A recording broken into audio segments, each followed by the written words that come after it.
Готово.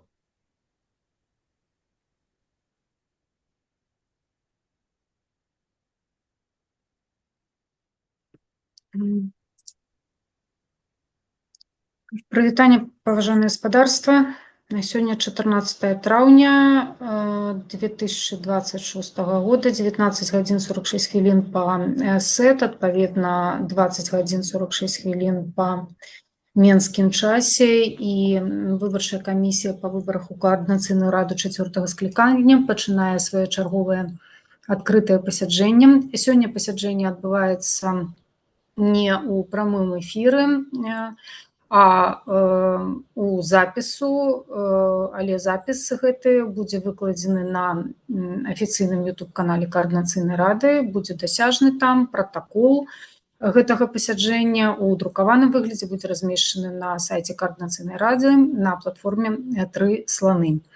Сёння на пасяджэнні прысутнічаюць наступныя сябры камісіі: Ярослав Бекіш, Алена Жываглот, Зміцер Фурманаў, Пётр Маркелаў і я, Алена Прыходзька, старшыня пасяджэння. Таксама на пасяджэнне запрошаны Юрас Зянковіч, лідар спіса блока палітзняволеных, таму што непасрэдна сёння будзе разглядацца пытанне з яго удзелам.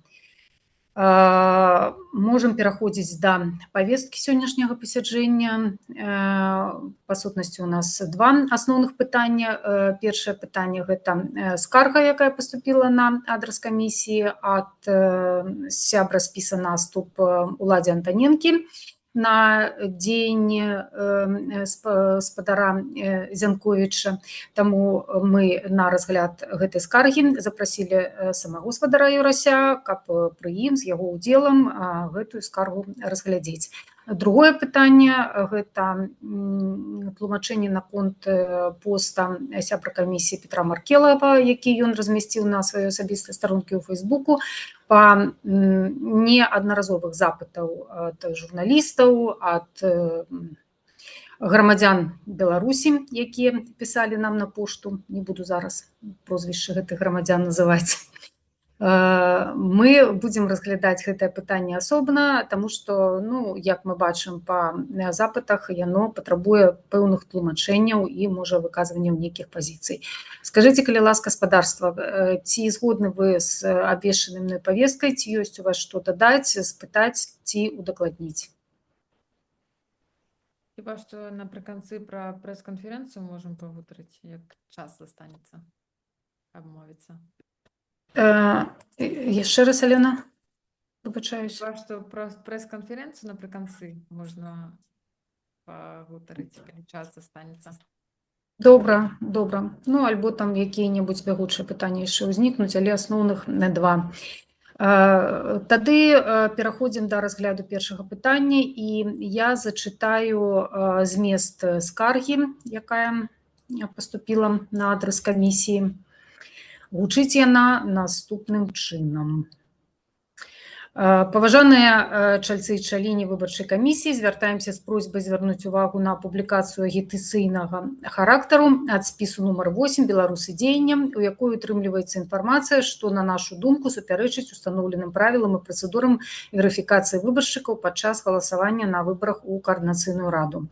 У прыватнасці, у публікацыі змешчаны наступны фрагмент. Калі у вас няма арыгіналу беларускага пашпарту, гэта цытата ідзе з публікацыі, сістэма прымае голас нават з якаснай папяровай раздрукоўкай скану пашпарту. Галоўнае выразаць раздрукоўку і трымаць яе перад камерай як сапраўдны пашпарт.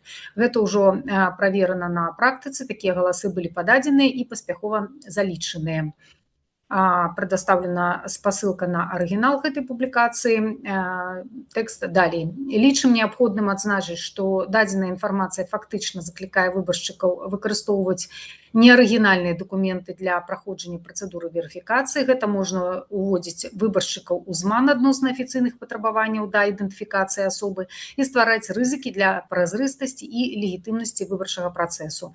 Згодна з устаноўленымі правіламі верыфікацыі выбаршчыка павінна ажыццяўляцца выключна выключна пры выкарыстанні сапраўднага беларускага пашпарта альбо нацыянальнага беларускага пашпарту, так званага пашпарта Новай Беларусі. Выкарыстанне раздруковак, копій ці іншых неарыгінальных формаў дакументаў не прадугледжана правіламі верыфікацыі. У сувязі з гэтым просім, першае, даць афіцыйную ацэнку згаданай публікацыі, змешчанай у ёй інфармацыі. Другое, пацвердзіць, што праходжанне верыфікацыі магчыма толькі пры выкарыстанні сапраўдных дакументаў беларускага пашпарта альбо пашпарта Новай Беларусі. Трэцяе, у выпадку неабходна абавязаць аўтара публікацыі выдаліць або выправіць інфармацыю, якая супярэчыць правілам выбарчага працэсу.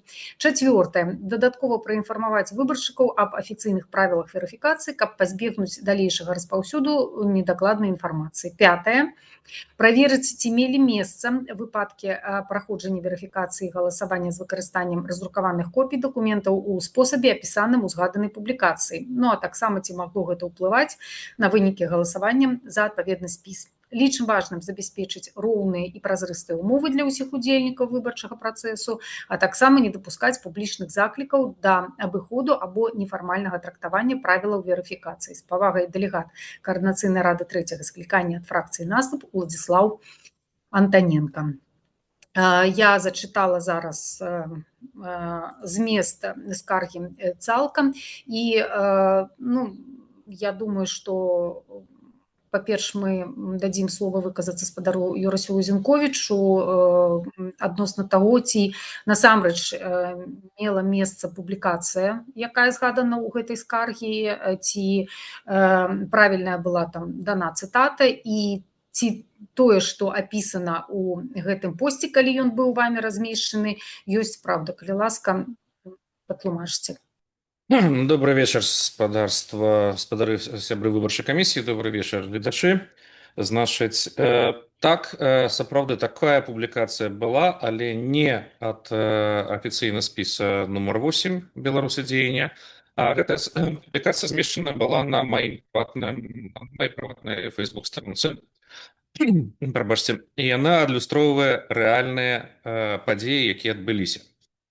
Значыць, вельмі цікава, што скаргу напісаў сябра Каардынацыйнай рады 3-го склікання, які, уласна, нас, палітвязняў, і быў адным з тых, хто пазбавіў фактычна права голасу. Таму што, як вядома, практычна ў ўсіх людзей, хто былі вызвалены з лукашэнкаўскіх турмаў за апошні год і дэпартаваныя, амаль ва ўсіх былі з'ятыя пашпарты. Мы гэтае пытанне здымалі яшчэ да пачатку выбарчай кампаніі, што ў гэтай сітуацыі адбываецца фактычна дыскрымінацыя палітычных вязняў. Першы раз лукашысты пазбавілі нас дакументаў, другі раз Каардынацыйная рада 3 пазбавіла нас права голасу. І таму я асабіста вырашыў паставіць эксперымент, які спрацаваў.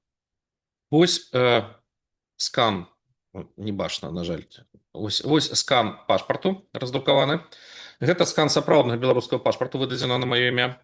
Я маю звычкі заўсёды все асабістыя дакументы сканаваць і захоўваць. Ён быў раздрукаваны на каляровай друкарцы, і вось такім самым чынам, вось як я зараз трымаю, прадстаўлены сістэме галасавання.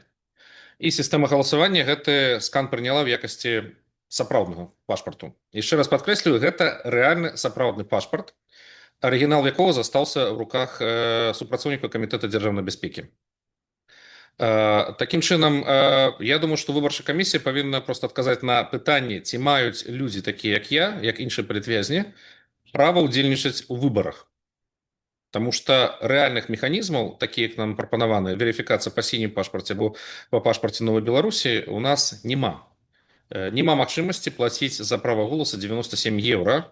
Шмат у кого няма жадання атрымліваць такі пашпарт, а іншых шляхоў у нас няма. То есть, на маю думку, гэта павінна было быць прадугледжана. Я разумею, што это не выбарчая камісія павінна была рабіць, гэта павінна было прадугледзець Каардынацыйная рада, якая прымала рэгламент выбараў, якім чынам людзі ў такой сітуацыі, як я, павінны галасаваць. Дзякуй за ўвагу. Дзякуй, спадар Зінковіч. Ну, насамрэч, выбарчая камісія таксама павінна была гэта прадугледзець, і мы гэта і абмяркоўвалі, прадугледжвалі. Ну, это просто такая ремарка да таго, што вы сказалі. Я думаю, вы пытанне просто задалі яшчэ ў сваім выступе, ці маюць права беларусы, пазбаўленыя дакументаў. Ну, канешне, маюць. І чым больш такіх беларусаў будзе, тым лепш. Ну, гэта просто ремарки, ну а тут я бачу руки у колег, то давайте по чарзе. Першы быў Ярослаў Калілас. Можа, гэта не першаснае пытанне, але спадар Юрась, удакладніць хацелася б.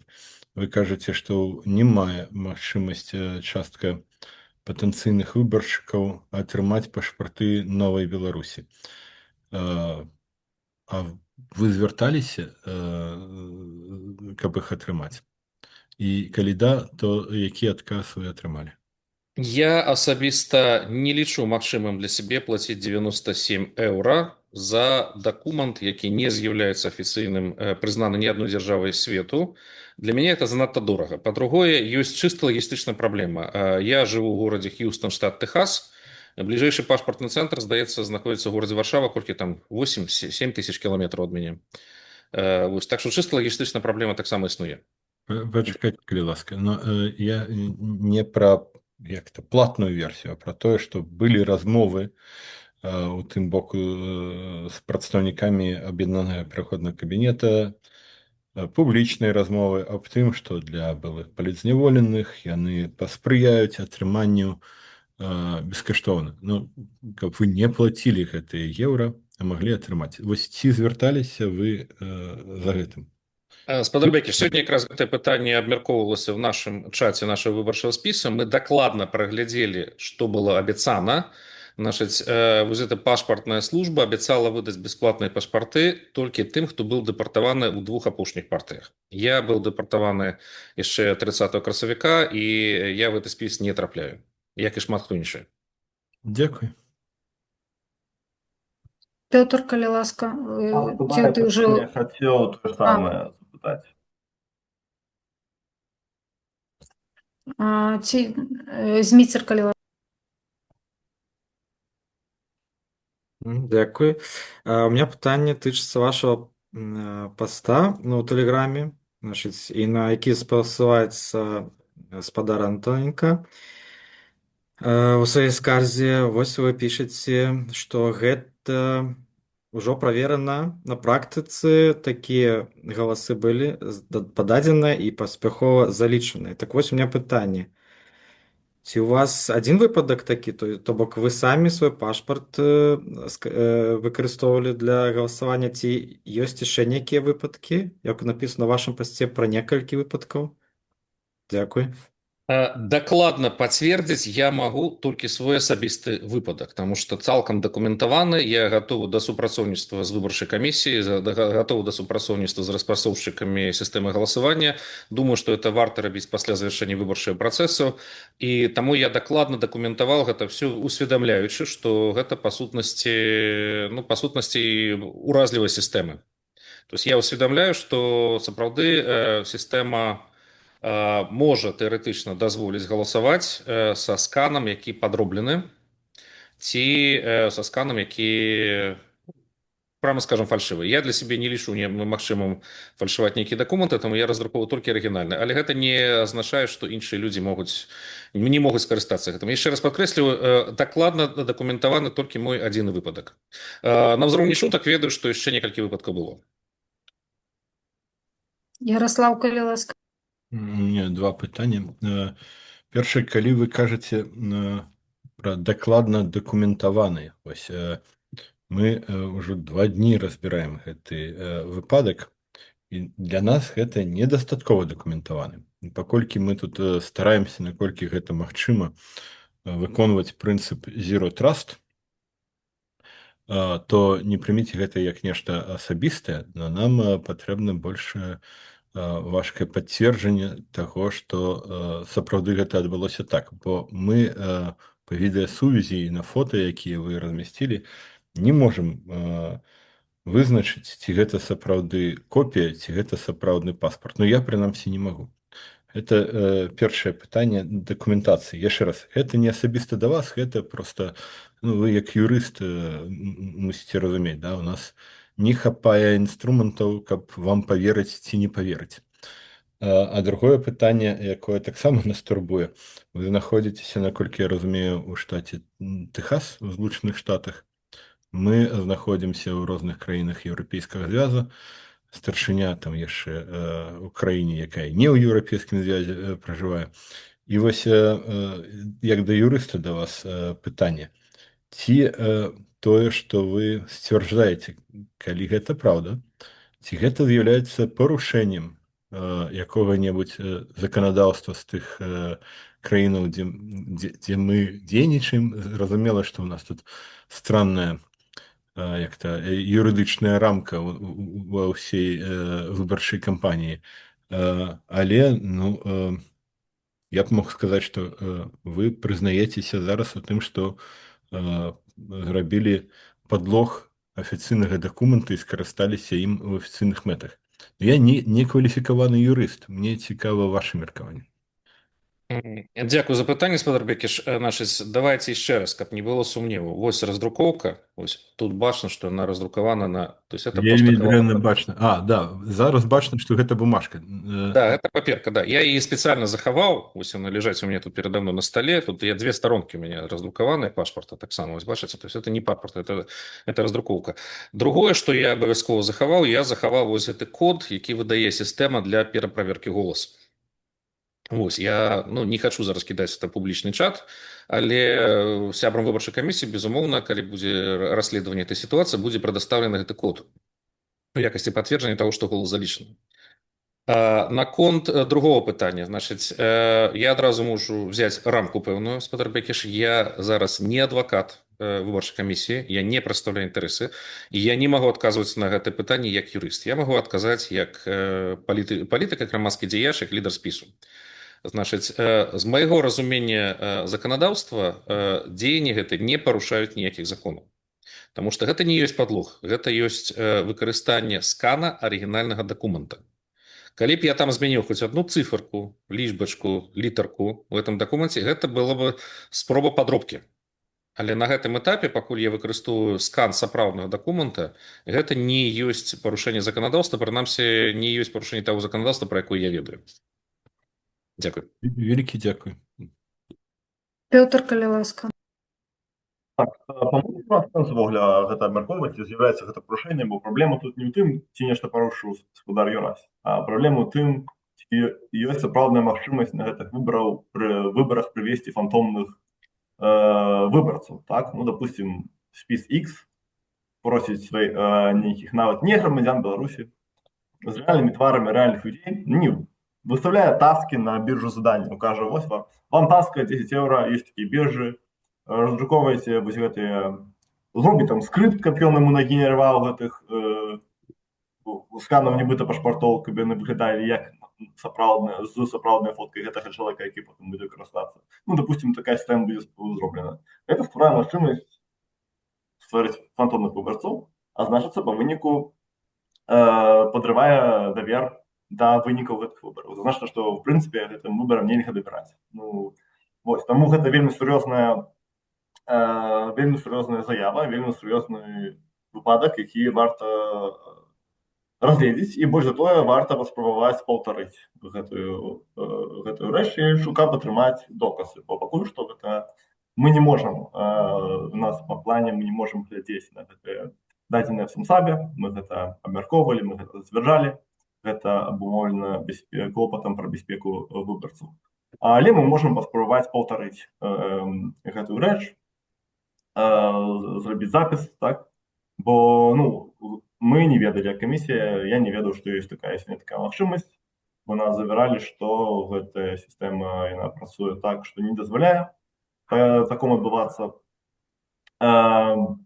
Вось, таму, калі мы атрымаем доказы, калі я пабачу доказы, што гэта сапраўды магчыма, для мяне гэта было падставай проста, адмяняць гэтыя выбары і праводзіць новыя з палепшанай сістэмай верыфікацыі, ці з папярэдняй рэгістрацыі, ці не. Калі мы хочам, каб гэта адпавядала таму, в прынцыпе, што пра сябе заяўляе Каардынацыйная рада. Калі мы кажам, што зараз, Каардынацыйная рада гэта не партапарламент, гэта проста такая арганізацыя, і, в прынцыпе, є такія і выбары такія, і не вельмі дакладныя і праведзеныя па працэсу, якому не абавязкова можна давяраць.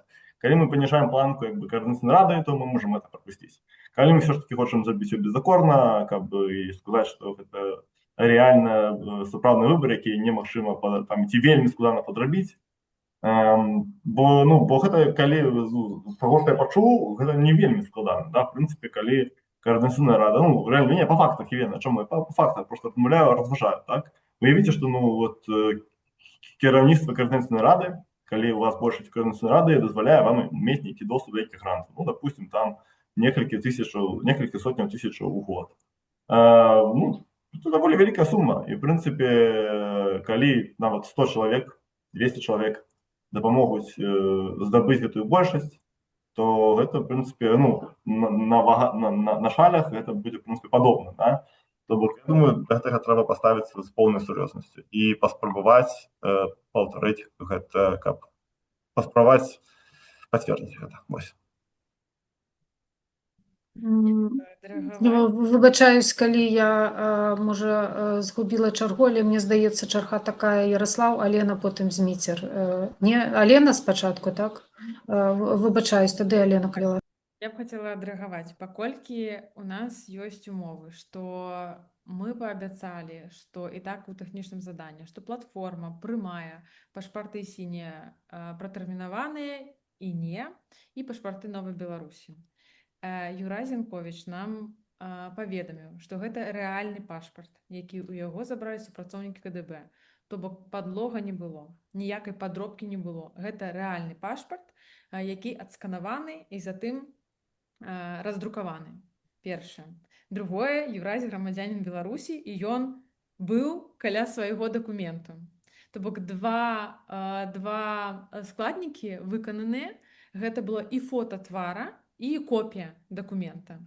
Гэта значыць, што сітуацыя з мёртвымі душамі, з стопкай сканаў дакументаў, не мае месца адбыцца паводле гэтага кейса. То бок гэта не прадумовы, на мой погляд, для таго, каб ставіць пад сумнеў вынікі галасавання зараз. Бо гэта рэальны беларус. Адказваючы на пытанне Юрася, ці маем мы права, так, грамадзяне Беларусі маюць права прагаласаваць. Выбарчая камісія ставіла перад сабой мэтай пашырыць спіс дакументаў, якія могуць быць прынятыя. Мы застанавіліся на 2 дакументах: сіні пашпарт зрочны і непрасрочны. Што мы маем? Чалавек, грамадзянін Беларусі, змог пацвердзіць, што ён грамадзянін Беларусі паводле раздрукаванай копіі і паводле твару. Калі ў нас ёсць твар, рэальны чалавек, то падаецца, што ўсё супер. І рэагуючы на, Пётр, на твоё выказванне, яшчэ раз хочу падкрэсліць. Зараз, на мой погляд, калі Юрай сказаў, што гэта рэальны дакумент, што ён не падрабіў нічога, падлога там няма, гэта ж значыць, што ніякой фальсіфікацыі не адбылося. То бок, мне не падаецца, што гэта гучыць як: зараз могуць быць, хто? Рэальныя беларусы, якія могуць рэальныя пашпарты раздрукаваць і толькі з тварам быць прынятыя, верыфікаваныя. Каб не было твару, і можна было ўзяць стопку дакумент, не было твару, я маю на ўвазе на этапе верыфікацыі, але твар ёсць рэальнага чалавека. Дзякуй. Дзякуй, Алена. Яраслаў, калі ласка. Я б хацеў таксама адрэагаваць зараз на словы Пятра. Па-першае, Петя, я з табой згодзін, што гэта важнае пытанне. Але гэта не адмяняе важнасці пытання працэсуальнага і юрыдычнага. Ты кажаш, што гэта не галоўная праблема. Гэта паралельнае пытанне, якое таксама трэба вырашыць. Ты артыкулюеш праблемы магчымыя, звязаныя не з працэсам, а з магчымасцю падробкі і з падрывам аўтарытэта выбару. Я згоден з табой, што гэта сапраўды стварае такія рызыкі. Я згоден з табой, што гэта, калі пацвердзіцца, бо, яшчэ раз, па канцэпцыі Zero Trust, Юрась, нічога асабістага. Вы паказалі зараз гэтыя паперкі, да? Але мы не ведаем, па іх вы гэта зрабілі, альбо па іншых паперках, альбо мы пакуль не можам гэтага праверыць. Але калі гэта пацвердзіцца, гэта сапраўды можа быць падставай для разгляду спынення альбо непрызнання выбараў, але падставай для разгляду такой магчымасці, а не аўтаматычна да адмены там ці непрыняцця. Это два. Трэцяе.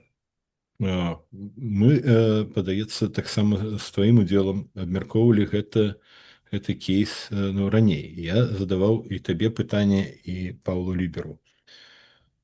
Калі гэта так, вось у любого кадравіка беларускага, у кіберпартызан, у памежнікаў ёсць агромныя базы беларускіх пашпартоў. І як ты кажаш, на якім-небудзь апворке, ці я не ведаю, дзе яшчэ, можна размесціць загад і сагнаць там умоўных ботаў, троляў, якія возьмуць базы пашпартоў. У мяне ёсць шмат пашпартоў, доступ да пашпартоў беларусаў, да? Можа, у цябе, я не ведаю, па працы. Кадравыя супрацоўнікі, бухгалтэрыі, все хто заўгодна іх могуць мець у выглядзе копій. І ці можна, маючы доступ да такой базы, прагаласаваць? На што я атрымліваю адказ. І калі ласка, калі я памыляюся, пракаментуй. Што гэта, вось як Лена зараз кажа, зрабіць немагчыма даже карыстаючыся сучаснымі сродкамі AI, якія там могуць па фота ажывіць там твары, нешта такое, пакуль што гэта ніяк немагчыма. Я гэтага не ведаю, не з'яўляючыся тэхнічным спецыялістам, але ты ці можаш гэта патлумачыць як тэхнічны спецыяліст? Ці такое магчыма? Ці можаш ты, напрыклад, калі я табе дам свой пашпарт, без майго ўдзелу па ім прагаласаваць?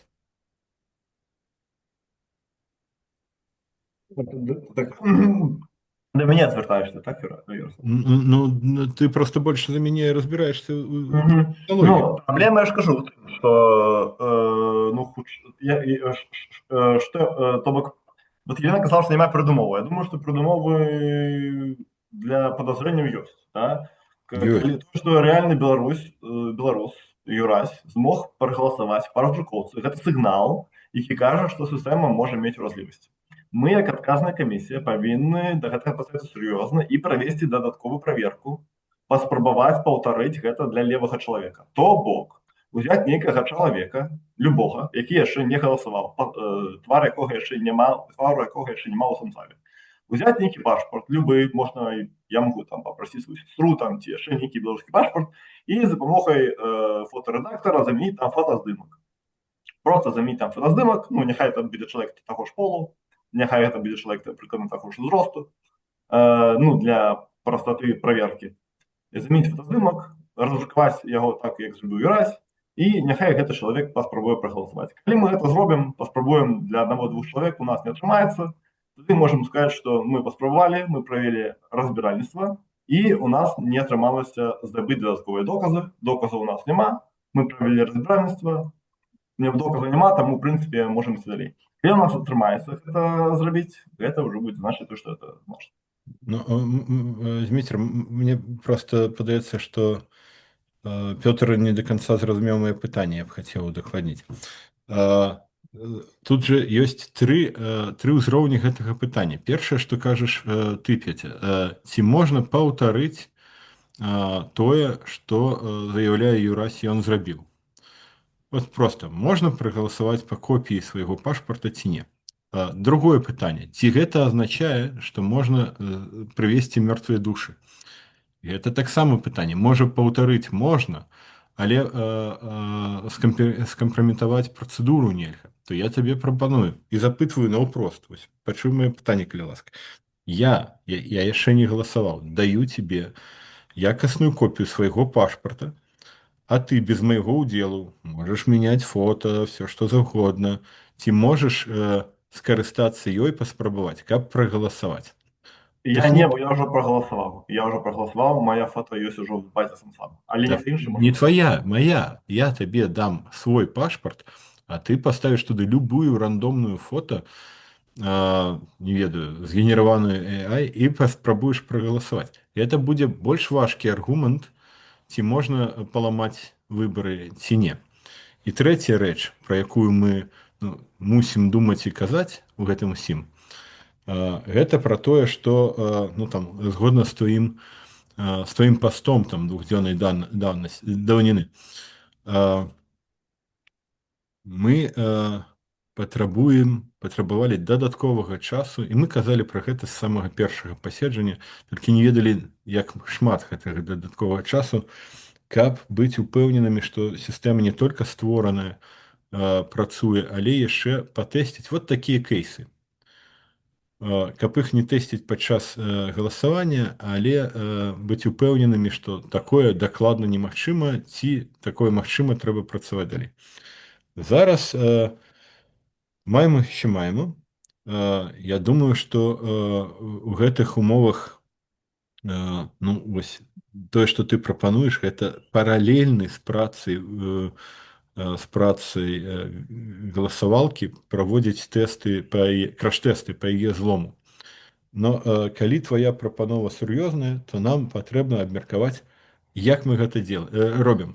Мы дагэтуль не абмяркоўвалі. Працэдура працуе, тэсты праводзім паралельна, і што гэта азначае? У якіх выпадках мы як будзем рэагаваць? Адмяняць вынікі, не адмяняць, пераносіць, справаздача ЦКС, працягваць назіральнікаў. То бок, што ўсё гэта азначае, бо гэтая рэч зараз адбываецца ў паралельным рэжыме. Неважна ўжо чаму, вось так ёсць. І я б хацеў, каб гэтае пытанне таксама ў нас на павесткі, можа, не сёння, но ўсё роўна было. Вось мы ў гэтай сітуацыі знайшлі сябе, і трэба адказаць на яе. Дзякуй. Зміцер, а ў цябе да гэтага ці не? Бо я... Так, рука з Дмітра, потым Алена. Зміцер, калі ласка. Так, дзякуй. Спадар Юрась, пытанне да вас тэхнічнае. Вось мы хочам паўтарыць ваш досвед, прагаласаваць таксама з дапамогай копіі пашпарта. І вось хачу удакладніць, калі вы паказвалі ў камеру пашпарт свой, копію пашпарта, ці трэба было там некалькі раз паказваць, ці дастаткова было з першага разу, што сістэма вас прыняла? Дзякуй за пытанне. Значыць, сістэма прыняла не з першага разу, але яна ні разу не адкінула гэты дакумент як несапраўдны. То бок 2 разы яна жывала дзесьці каля 10-15 хвілінаў. Учора са спадаром Павлам Ліберам это абмяркоўвалі і выкідывала па тайм-ауту, памылка тайм-аута. То есть я не ведаю, ці гэта з-за перагрузкі сістэмы было, ці гэта з-за таго, што яна не ведала, што рабіць з гэтым сканам. З 3-го разу мне ўдалося прагаласаваць паўнавартасна. Яна нічога не сказала, вельмі хутка прыняла, сказала, што голас залічаны. Добра, і яшчэ одно пытанне. Вам спатрэбілася толькі апошняя старонка, ці яшчэ папярэдняя, там, дзе на расейскай мове і на беларускай? Наколькі я разумею, сістэма патрабуе толькі старонку з фотаздымкамі, я, власна, яе скарыстаў, проста я падкладаў гэта другую, каб не прасвечваў на святле, каб было, выглядала, як быццам бы гэта стопка. Да. Добра, дзякуй. Я хочу адрэагаваць. Па-першае, Юрась, вы супер зрабілі дакументы. У вас забрала КДБ, вы 2 старонкі раздрукавалі, заламінавалі. Гэта такая якасная копія. То бок, калі вы кажаце па ксеракопіі, сорі, гэта не так. Гэта не ксеракопія, гэта не чорна-белая печаць. Гэта не проста копія. Гэта выглядае так, што калі мы сваімі вачыма глядзелі, то мы на поўным сур'ёзе гаварылі, ці гэта сапраўдны пашпарт, ці не. Ці верыць Юрасю, ці ён пранк вырашыў зрабіць, ці сапраўды гэта так было. Па-другое, хочу адрэагаваць. Пётр, паслухай, калі ласка, бо мне падаецца важным гэта размежаванне, якое падкрэсліў зараз, бо я казала пра прадумовы па аднаму трэку, а не па іншаму. І мне падаецца, што я і Яраслаў на адной хвалі зараз. Ёсць адзін кейс, калі сапраўдны беларус, які каля сваёй адсканаванай версіі дакумента, раздрукаванай, заламінаванай, зрабіў фота твара і зрабіў фота дакумента. Гэта адзін кейс. Гэтыя людзі існуюць, гэта сапраўдныя грамадзяне Беларусі, гэта не фальсіфікаваныя дакументы, але яны галасуюць па адсканаваных дакументах, сапраўдных дакументах. Гэта адзін кейс. І мне падаецца, што гэта, неажыданасць для нас, што сістэма прыняла. Але, Юрась, яшчэ гаворыць, я яшчэ і другую раздрукаваў, каб не ну, то бок гэта ўжо дакладна цяжка было сістэме распазнаць. Гэта адзін кейс, адзін трэк, а другі трэк, пра які кажа Яраслаў, гэта дакладна вельмі сур'ёзная сітуацыя, калі могуць быць мёртвыя душы, калі хто-небудзь можа зрабіць манекен, AI-твар, то бок зараз сістэма працуе так, што калі ёсць твар сапраўднага чалавека, калі ёсць сапраўдны, не сфальсіфікаваны падкрэслівы дакумент, гэта не фальсіфікацыя, гэта не падлог дакумента, гэта копія сапраўднага і дзеючага паспарта нават, як я разумею, ну ці пратэрмінаванага. Мне падаецца, гэта две розныя сітуацыі, гэта розныя уплыў на тое, як мы абмяркоўваем гэтыя сітуацыі, і каб гэта не было потым так, ну, ведаеце, калі гэта общымі фразамі, вельмі цяжка зразумець, пра што мы гаворым, пра які кейс. І гэта не копія, і гэта не падлог дакументаў, мне падаецца так. І астатняе, што я хацела сказаць, што калі мы правядзём эксперыменты, Пётр, ты кажаш, і ў нас не атрымаецца, но гэта ўсё яшчэ не кажа, што ў Ярася не атрымалася.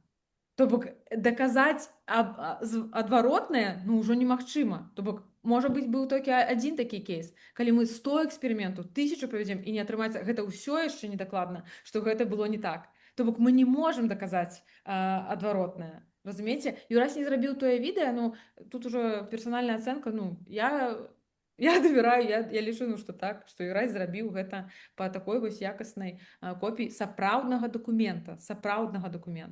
Ну і што я хочу сказаць, што мы як камісія ставілі перад сабой мэту, каб як мага больш грамадзян, у каго ёсць дакумент, у каго няма, гэта вельмі балючае пытанне, вызваленыя палізняволеныя, лагістычныя пытанні з тым, як даехаць да пашпартнага цэнтру і гэтак далей. І вось я б сказала так, калі б 3 месяцы назад нам сказалі, што сістэма можа прымаць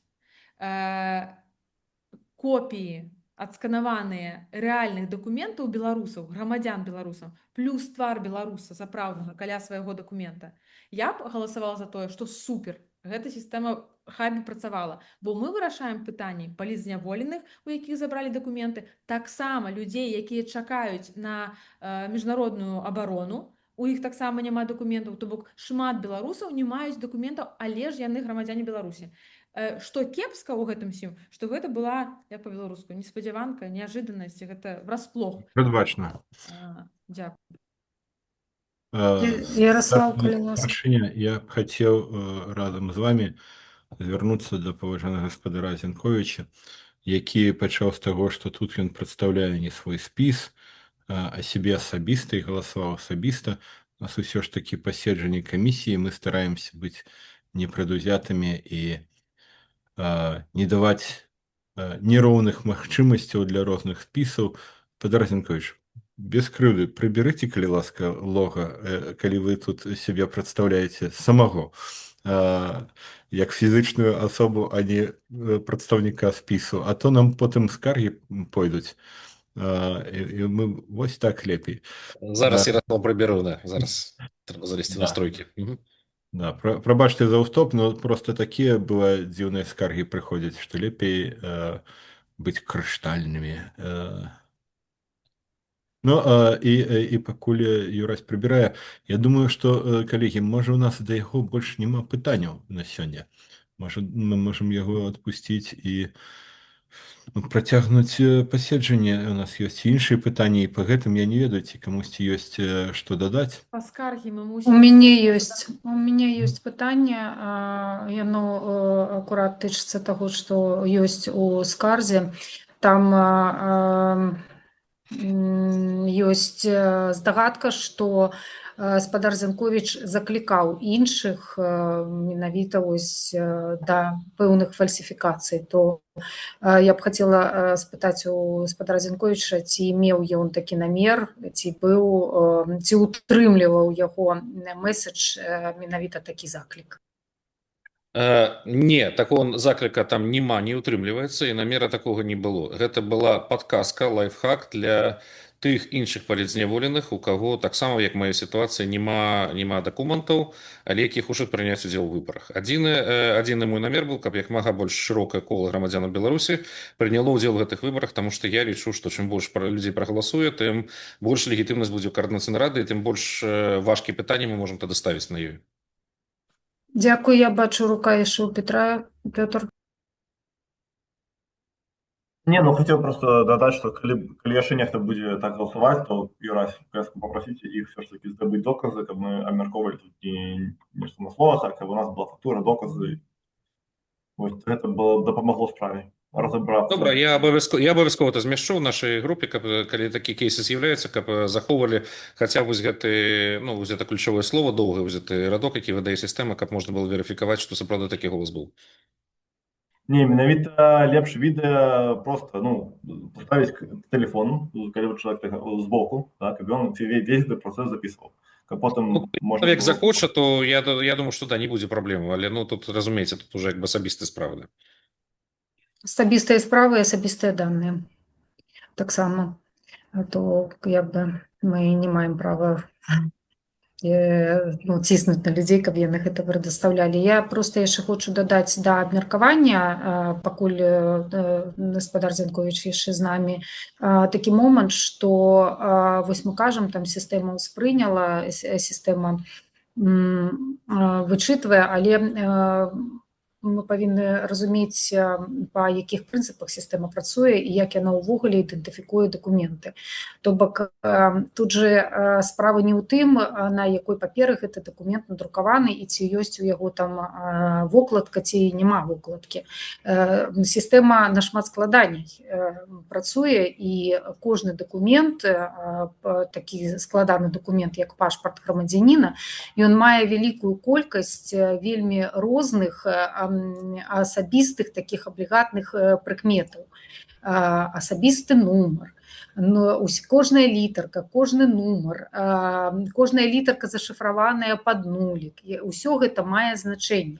І кожная прафесійная сістэма, якая ідэнтыфікуе будь-якія дакументы, будь гэта там банкаўская сістэма, аэрафлотская, альбо там крыптабіржа, то бок любая сістэма, якая працуе з персанальнымі дакументамі, яна ўжо абучана ідэнтыфікаваць дакументы менавіта па ўсіх розных прызнаках.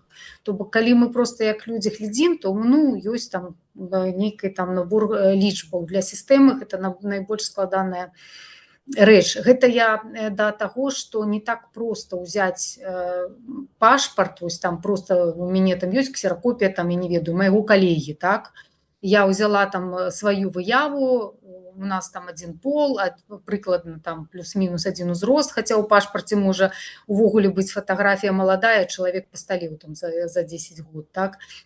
І уставіць сваю выяву. Сістэма адразу распазнае, што гэта фотошоп. Я, як журналіст-расследавальнік, працую менавіта з такімі інструментамі, якія ты бярэш любы фотаздымак, праганяеш яго праз сістэму, і кожны піксель, калі там ёсць нейкая там рэдактура, калі там ёсць нейкія ІІ апрацоўка. Слухайце, сучасныя тэхналогіі распазнаюць гэта вельмі добра. Ты просто робіш сетку, прыбіраеш усе колеры, і па кожным пікселі ты можаш пабачыць, дзе там была рэдактура ці не была. Гэта то, як працуе звычайная там сістэма апрацоўкі фотаздымкаў. Я зараз не магу сказаць, канешне, за сістэму SAMSAP, наколькі яна навучана гэта ўсё распазнаваць, але судзячы па тым, што яны працуюць з вельмі сур'ёзнымі кліентамі, ну, сярод якіх там крыптабіржы, калі гаворка ідзе пра вялікія грошы людзей, калі б так было проста друкаваць дакументы на прынтары і ўстаўляць туды сваю выяву, то я б думаю, што ўжо ні адна крыптабіржа пыхнула бы на тым, што проста б людзі ўводзілі чужыя гаманцы праз такія рэчы. Ну, гэта у нас абмеркаванне, я выказваю вось сваё меркаванне з таго, што я ведаю, як працуюць такія сістэмы. Ну, я бачу скепсіс у Петра, калі ласка, Пётр. Ну так, Лен, ну ты про што кажаш? Навошта казаць нейкія нерэлевантныя рэчы? Ты кажаш пра выявы, якія былі адрэдагаваныя на кампутары, потым залітыя ў сістэму, так іх можна распазнаць. У нас іншая сітуацыя. У нас сітуацыя, калі чалавек раздрукаваў нейкую адрэдагаваную выяву і потым яе фатаграфуе, грубо кажучы, падчас верыфікацыі. Гэта вельмі іншая сітуацыя, бо тады у нас не наўпрост сістэма, якая адрознівае фейк ад нефейка, атрымоўвае доступ да таго адрэдагаванага файлу, які мог бы быць адрэдагаваным, я кажу про той скан, а яна атрымлівае яго ўжо раздрукаваную, то бок фотаздымак ці там відэазапіс раздрукаванай гэтай выявы, дзе, конечно, нейкіх пікселяў няма, дзе ўжо абсолютно іншы ўзровень перадачы інфармацыі, так. Таму это па-іншаму працуе. Веця, на раздрукоўках таксама гэта працуе. Ну, окей. Мне тут пішуць калегі, што спадар Юрась, вы можете заставацца, калі вы жадаеце далей з намі прысутнічаць. Калі не, то я яшчэ раз пытаюсь, ці ёсць у нас, калегі, пытанні да спадара Зінковіча. Калі няма, мы можам яго адпусціць і далей ужо па скарзе пакрокава, па кожным пункце прымаць рашэнне, каб потым гэта ўжо было агульнае рашэнне, за якое мы прагаласуем. Альбо пакрокавае рашэнне. Вы згодны? Тады, спадар Юрась, як вы пажадаеце? Хочаце заставацца, калі ласка, але мы вас не затрымліваем. Спадарня Лена, я бы задаволення з вами застаўся, але, ну, на жаль, у мяне разгар працоўнага дня, і мне трэба просто займацца прафесійнымі справамі. Так што дзякуй вялікі за ваш час. Дзякуй, всего найлепшага. Жыве Беларусь. Жыве вечна. Ну, а мы тады спадарства працягваем. Мы працягваем пасяджэнне і зараз рухаемся непасрэдна. Ужо калі калегі мы збольшага абмеркавалі, ўсе пытанні задалі, то я думаю, можна ўжо пакрокава па запыце. Першае пытанне гэта заяўнік просіць даць афіцыйную ацэнку згаданай публікацыі і змешчанай у ёй інфармацыі. Ну, я думаю, тут якога кшталта ацэнку ад нас патрабуюць, што ці была змешчана публікацыя, так, мы зацверджаем, яна была, і мы гэта ведаем з таго, што, па-першае, сам аўтар публікацыі пацвердзіў тое, што яна была. Я таксама бачыла і атрымлівала гэтую інфармацыю. Ну, то бок, мы афіцыйна пацверджваем, што гэта інфармацыя мела месца быць. Ці ёсць у кагосьці пярэчанні, калегі, па гэтым сцвярджэнні? Ці, можа, я неправільна зразумела пытанне? А мы папярэдне абмяркоўвалі і з нашымі юрыстамі, і ацэнку, калі каротка, то ацэнка, што гэта агітацыя, хіба што мы згодныя, што гэта агітацыя. Пры гэтым адпавядае патрабаванням і палажэння па выбарах, і мемарандуму, які мы падпісалі, таксама адпавядае. Вось у гэтым я ўпэўненая. Таксама быў каментар ад нашага юрыста, што нават і этычнаму кодексу дэлегатаў Коордынацыйнай рады таксама адпавядае. Але пра трэцяе ад сябе асабіста не кажу. Ну, мне падаецца, што ацэнку па двух асноўных дакументах ці аднаму нават палажэнню, ну, вось гэта важна даць. Няма ні ў кога запярэчванняў ці ўдакладненняў па гэтаму? Тады другое пытанне. Нас просяць пацвердзіць, што праходжанне верыфікацыі магчыма толькі пры выкарыстанні сапраўдных дакументаў беларускага пашпарта або пашпарта Новай Беларусі. Ну, я думаю, што тут у сувязі з тым, што мы пачулі, абмеркавалі ўжо, мы не можам ні пацвердзіць, ні абвергнуць, менавіта таму, што мы не можам ні пацвердзіць, ні абвергнуць словы спадара Зінковіча, не таму, што мы там яму не давяраем, а таму, што, як мы ўжо казалі раней, у нас няма фактычных доказаў, і, можа, тут варта патлумачыць усім, чаму мы не можам іх здабыць непасрэдна, там, умоўна кажучы, заглянуўшы ў саму сістэму, зазірнуўшы туды, таму што мы вырашылі, што недатыкальнасць персанальных даных гэта найпершасны наш прынцып і каштоўнасць, не гледзячы ні на што. То бок сістэма запечатана для ўсіх і для ўсіх выпадкаў. І зазірнуць туды, каб паглядзець, а ці сапраўды такі чалавек Юрась Зінковіч з такім вось пашпартам там аддаў свой голас за нейкі спіс, мы гіпатэтычна можам, але калі мы гэта зробім, гэта цалкам дэвальвуе нас як камісію, дэвальвуе ўсе нашы мінулыя абяцанні і прынцыпы, ну і закладзе проста базавы недавер да таго, што калі мы гэта зрабілі зараз адзін раз, ну чаму мы не можам гэта зрабіць 100-500 разоў і паглядзець там персанальныя даныя людзей, якія мы абавязались не глядзець. Таму гэта немагчыма. Ну гэта я проста тлумачу, чаму мы не можам ні пацвердзіць, ні абвергнуць, бо тэхнічных такіх магчымасцяў у нас няма. І нават мы з камісіяй абмяркоўвалі пасля заканчэння выбараў, мы таксама гэтага рабіць не будзем, менавіта таму, што мы не хочам кранацца персанальных даных выбаршчыкаў ні ў якой форме, а хочам іх пасля заканчэння выбараў выдаліць, не гледзячы і не заглядаючы ў іх. То так, калі ласка, дай Ярослав. У інфармацыйных мэтах, то бок зараз уявіце сабе, што гэта такая электронная скрыня для галасавання. Сапраўдна, яна апламбавана, там стаіць некалькі пломбаў і адзін з людзей, чыя прысутнасць неабходна. Ні адзін чалавек яе не можа сам адчыніць, але некалькі чалавек з розных структур, калі аб'яднаюцца, могуць яе адчыніць і паглядзець. Адзін з гэтых людзей прадстаўнік камісіі. Без яго ўдзелу таксама гэта немагчыма адчыніць. Калі яна будзе адчынена, то гэта будзе бачна ўсім.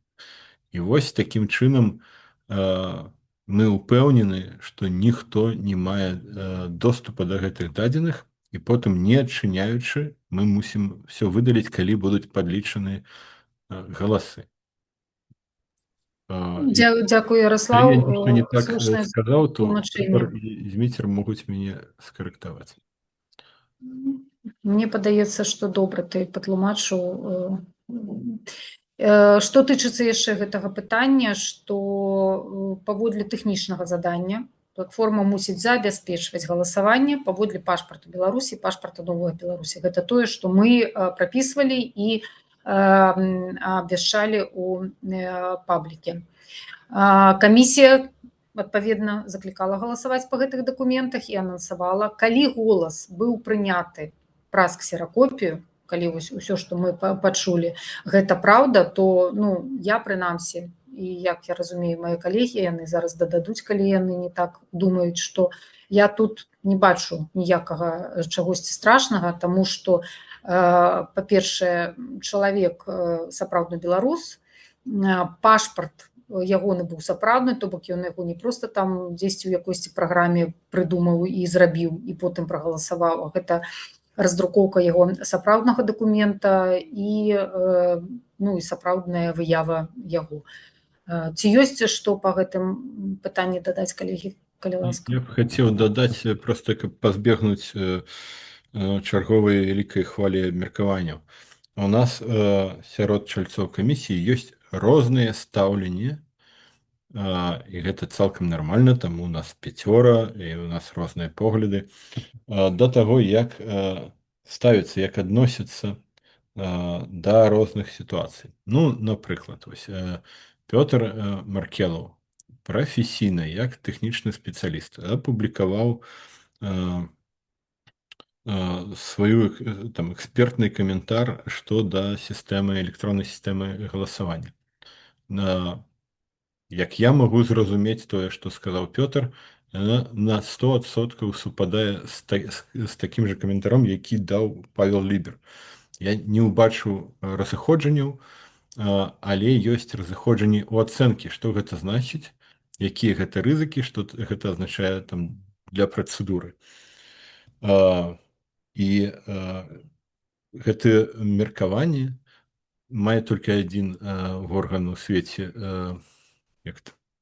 зрабіць і прыняць рашэнне, гэта, собственно, выбарчая камісія. 5 чалавек, якія галасуюць.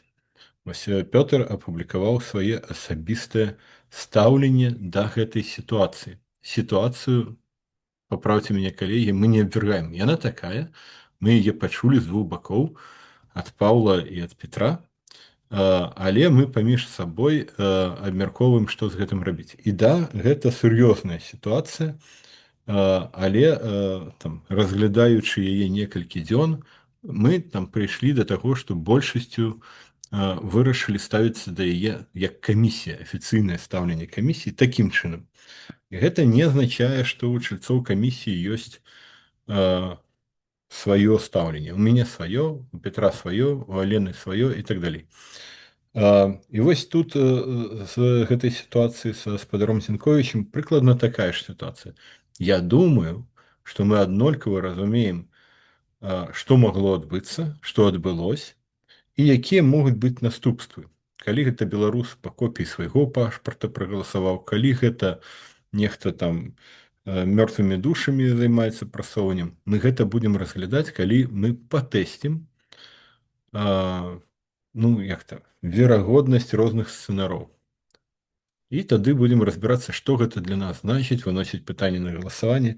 Зараз я прапанаваў бы гэтага не рабіць, бо мы не зрабілі першага кроку і спрабуем ісці ў абмеркаванне другога. Але ў нас просто пытанне, мы ж рухаемся па пытаннях, якія напісаны ў скаргі, таму мы павінны адказаць на тыя пытанні, якія нам задалі. Давайте просто... Нас просяць даць ацэнку. Вось даем. Нас просяць даць ацэнку камісіі. Не асобна кожнага, а камісіі. Ацэнка камісіі, мне падаецца, прагучала. Гэта не адмяняе, што у кожнага з нас можа быць іншае асабістае меркаванне. Алена Калёва.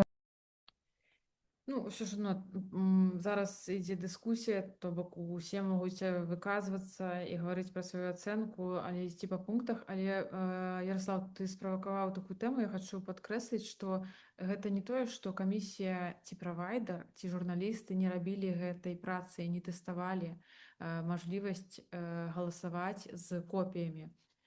Тэсціравалі, спрабавалі рабіць гэта. Калі спадар Зінковіч гаварыў пра гэта, я таксама паспрабавала, але выдрукоўка на цветным прынтары не заламінаванай старонкі, адной старонкі, не спрацавала.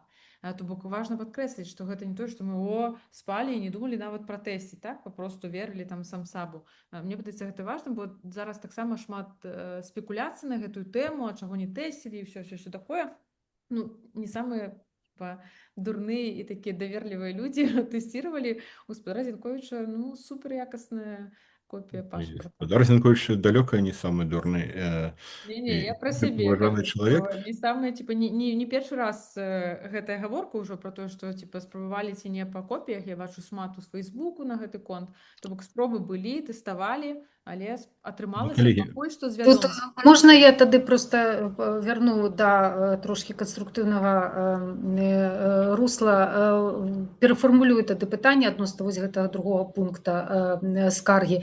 Ці згодны вы, калегі, з такой фармуліроўкай, што на бягучы момант, вось тут і цяпер, калі мы адказваем на гэтае пытанне, мы не можам ні пацвердзіць, ні абвергнуць, бо мы маем недастаткова звестак для праверкі і для таго, каб прыняць нейкае канчатковае рашэнне, я маю на ўвазе пацвердзіць альбо абвергнуць. Таму што нас тут канкрэтна ці можаце вы пацвердзіць? Ці згодны вы з такой фармуліроўкай, што на бягучы момант мы не можам на 100% ні пацвердзіць, ні абвергнуць? Вось уражанне, Лена сваім уражаннем нават падзялілася. Я, кажа Алена Жывавод, веру, што спадар Зінковіч не хлусіць нам. Не, мне кажется, што можна проста наўпрост адказаць. Ці можа пацвердзіць, згодны ці не? Так я ж, Лена, да гэтага і веду. Асабістае ўражанне не ёсць доказ. У мяне таксама ўражанне, як у Алены. Мне падаецца, што яму няма дзеля чаго, няма матыва, няма там, што там у юрыспрудэнцыі яшчэ пералічаць. Але калі падыходзіць факталагічна, недастаткова дадзеных каб сказаць, што мы можам гэта зрабіць. Ну, тады пакінем такую фармуліроўку, што мы не можам ні пацвердзіць, ні абвергнуць, таму што ў нас недастаткова дадзеных. Можа, гэта зменіцца цягам часа, калі там гэтыя дадзеныя з'явяцца. Тады рухаемся далей. Не? Другі складнік важны. Але мы тое, што мы камунікавалі, і тое, што ляжыць паводле тэхнічнага задання, мусіў быць арыгінал дакумента. Гэта таксама. Мы Гэта згодныя. правда. І гэта і застаецца зараз, то Так. бок гэта Не не адмаўляемся змяняецца ад ўсё гэтага. роўна. Канешне. Пётр, Петра рука. Так, згоден. Так, я ще хотів кинути, так сказати, камінь у ґрунт нового паспорту червоного. Я писав 3 місяці тому на офіційний мейл системи паспорт Нової Білорусі, як вкладальник паспорту, з просьбою змінити номер телефону. І ось пройшло 3 місяці, ніякого відказу. Я просто змінив номер телефону, хотів змінити номер телефону як другий фактор аутентифікації в системі. Не пропоную це зараз розглядати, але, ну, по-моєму, важна річ. Знаєте, що ну, система гэтага пашпарту, ну, якби, як людям змяняць? Вот яны загубілі нумар телефону, і што, все, яны губляюць доступ да пашпарта, да магчымасці галасаваць праз пашпарт Новай Беларусі. Пётр, ну, Таксама гэта пытанне, твоя што завага наконт зараз не якасці. тычыцца, ну, Да, просто не тычыцца, того, просто што мы так разглядаем. даю порядок дня, што, как бы... Мне прапанова. Да. Давайте по сутнасці, таму што ў Лена, нас можна я шмат... табе дапамагу мадэраваць? Петя, мы ідзем зараз па канкрэтнай скаргі пункт за пунктам. Тое, пра што ты кажаш. Мы яшчэ не скончылі, выбачайце. Да, тое, што ты кажаш, таксама важна. Калі ў цябе ёсць жаданне, можам вынесці гэта таксама ў павестку. Мне ёсць што дадаць да твоіх слоў. Мне таксама не падабаецца, што там адбываецца, но зараз мы ідзем па скаргі. Так, давайте працягнем.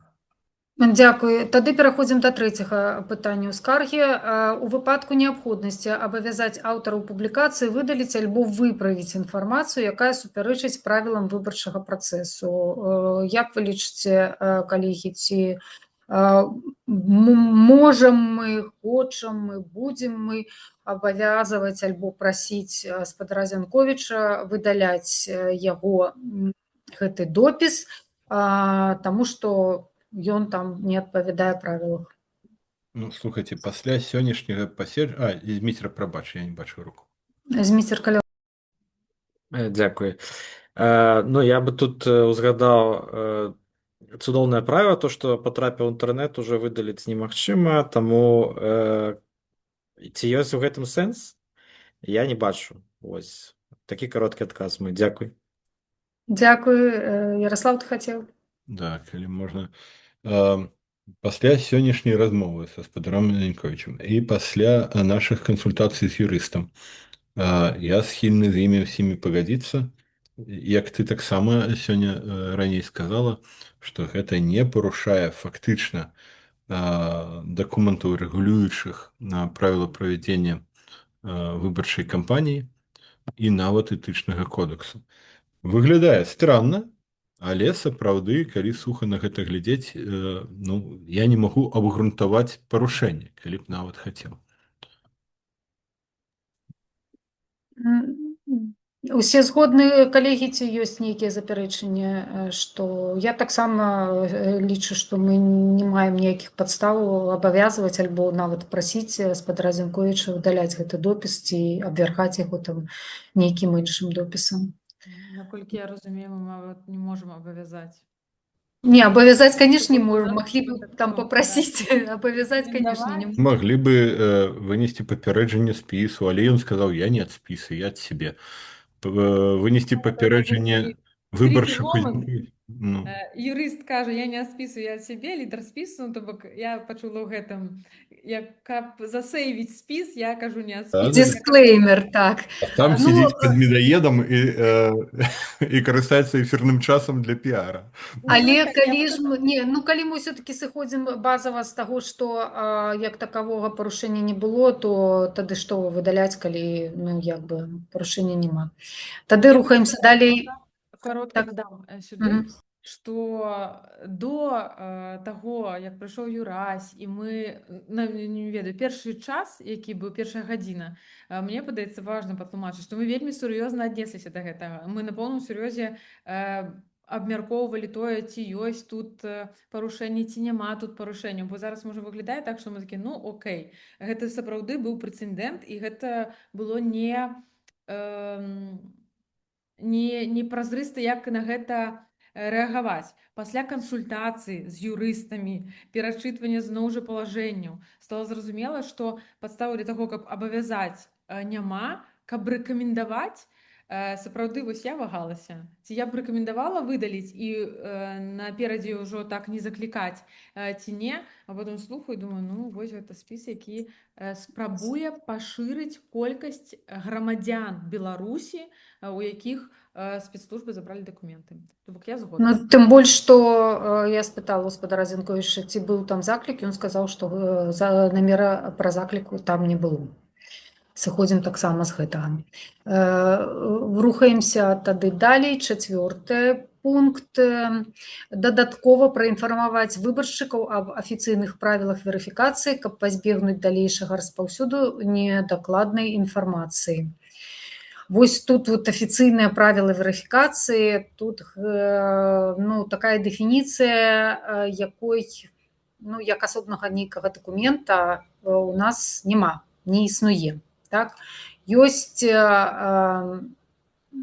агучаныя дакументы, якія мы акцэптуем, пашпарт Новай Беларусі, пашпарт грамадзяніна Беларусі, яны застаюцца такімі ж, яны ніякім чынам не змяняюцца.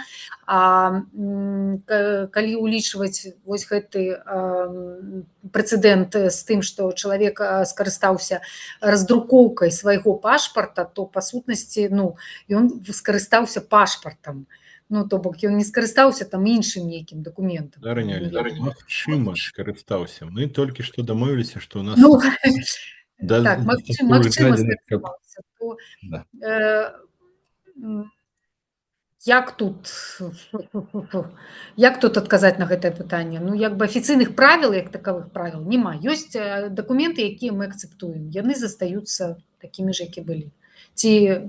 Ну, давайте так, я б сказала так, афіцыйных правіл няма, але мы паўтараем, што у ТЗ, і зараз мы стаім на тым, як Алена сказала, што нічога не змянілася, і, як я разумею, версія выбарчай камісіі зараз такая, што мы па-ранейшаму кажам, што трэба галасаваць з арыгіналам дакументу. То бок мы не зменьваем свой погляд і свае заклікі, як гэта было раней, галасаваць з арыгіналамі дакументаў. То бок гэты прэцэдэнт, які можа быць адбыўся, можа быць не адбыўся, мы не маем падстаў казаць, што так, але па-ранейшаму мы кажам, што з арыгіналамі дакументаў. То бок тут нічога не змянілася. Дзякуй. 5-е пытанне. Арыгіналамі дакументу, але я скарыстаюся магчымасцю нагадаць. 2 гады таму нехта з вядомых беларускіх журналістаў ці прапагандыстаў падчас выбарчай камісіі дэманстраваў, як магчыма прагаласаваць па копіі пашпарту. І, маўляў, выбары гэтым скампраметаваны. Так вось, гэтым разам мы настоім на то, што працэдура такава. Першае, трэба карыстацца дакументам адных з двух, а другое, нават скарыстацца дакументам сапраўдным, не копіі, а вось сапраўдным, немагчыма без фізычнай прысутнасці перад камерай устройства. То бок, і мы, калі мы заклікаем галасаваць па сапраўдных дакументах, гэта для мяне крыху дзіўна, тады трэба заклікаць яшчэ і з сапраўднымі тварамі галасаваць. З улікам сённяшняга кейса, можа, гэта і рацыянальны заклік, а чаму не? Я думаю, што гэта пытанне было пра тое, ці вы памянялі, ці не. Ці зараз вы лічыце, што ўсіх трэба заклікаць. Мне падаецца, што гэта такая фармулёўка. Не, ну так, згодна. Ну, не, мы нічога не мянялі, яна застаецца. 5-е пытанне. Праверыць, ці мелі месца выпадкі праходжання верыфікацыі галасавання з выкарыстаннем раздрукаваных копій дакументаў у спосабе, апісаным у згаданай публікацыі. Таксама ці магло гэта паўплываць на вынікі галасавання за адпаведны спіс. Ну, тут, як мы ўжо казалі раней, праверыць фізічна і тэхнічна праз сістэму мы не можам. іншых інструментаў мы не ведаем, ну як яшчэ можна праверыць, ці былі такія выпадкі ці не. Таму ну толькі мы можам звярнуцца, так, да грамадзян і сказаць: паважаныя грамадзяне, калі вы такі фокус правернулі і зафіксавалі яго адпаведным чынам там на відэа, напрыклад, так, і можаце у якасці доказа даслаць выбарчай камісіі з улікам таго, што вы перадаеце свае дадзеныя, так, то бок добраахвотна на тое, каб мы гэта вывучылі і паглядзелі, ну то тады мы будзем гэта акцэптаваць як спробы альбо як факты, якія нам дасылаюць, і будзем гэта разглядаць. Пакуль іншых інструментаў праверыць, ці былі такія выпадкі, яшчэ у нас няма. І адпаведна, калі мы не можам гэта спраўдзіць, мы не можам таксама і казаць, што гэта нейкім чынам паўплывала станоўча альбо адмоўна на вынікі галасавання і на адпаведны спіс альбо на будзе-які спіс. Мы не можам гэтага спраўдзіць, і мне падаецца, не можам нічога сцвярджаць ужо у рэчышчы уплыва на вынікі галасавання. Што скажаце, калегі, тут? Згодна. Тады рухаемся далей на наступнае пытанне. Іх 5. Все, здаецца, так? Я яшчэ раз праверыў. Ага, не. Ну так, да. Так. І там яшчэ ремарка, што лічым важным забяспечыць роўныя і празрыстыя ўмовы для ўсіх удзельнікаў выбарчага працэсу, таксама не дапускаць публічных заклікаў да абыходу нефармальнага трактавання правілаў верыфікацыі. Ну, тут так, мы намагаемся празрыста забяспечыць, мы разглядзелі гэты выпадак, мы адразу адрэагавалі ў той жа дзень, і мы правялі і звязаліся адразу са спадаром Зенковічам, і спадар Зенковіч яшчэ стасаваўся наконт гэтага з Паўлам Ліберам, то бок яны там асобна вывучаюць тэхнічны бок гэтага. Ну, а ўсё астатняе мы ўжо тут вышэй, мне падаецца, распавялі па гэтай справе. Калі сказаць нам больш няма чаго па гэтым, то можам пераходзіць да іншага пытання, а проста потым ўжо рашэнне камісіі аформіць у адказ, таму што тут не той выпадак, калі мы за нешта галасуем, як мне падаецца. Мы ўжо ўсё абмеркавалі і высновы зрабілі, іх проста трэба будзе аформіць потым ўжо ў тэкставым варыянце. Рашэнне, якое мы, канешне ж, абавязкова спадару Антоненка дашлем. Я выбачаюсь, калі неправільна вымаўляю прозвішча, не туды націск ставлю, таму што сёння хтосьці інакш гэта прозвішча прамаўляў, то я выбачаюсь адразу, калі націск на другую літару. Тады пераходзім да разгляду другога пытання поста сябра камісіі Петра Маркелова, які ён размясціў на сваёй уласнай старонке у Фейсбуке. Адносна гэтага поста ўжо задавалі пытанні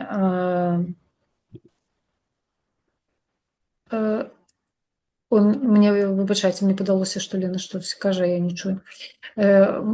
Задавалі пытанні журналісты, там і грамадзяне пісалі на пошту выбарчай камісіі, таксама там з'яўляюцца ў сацыяльных сетках, там розныя маніпуляцыі, то мы лічым вартым гэта абмеркаваць публічна і праясніць, каб пазбегнуць далейшых маніпуляцый, ну і можа адказаць на пытанні, якія ёсць.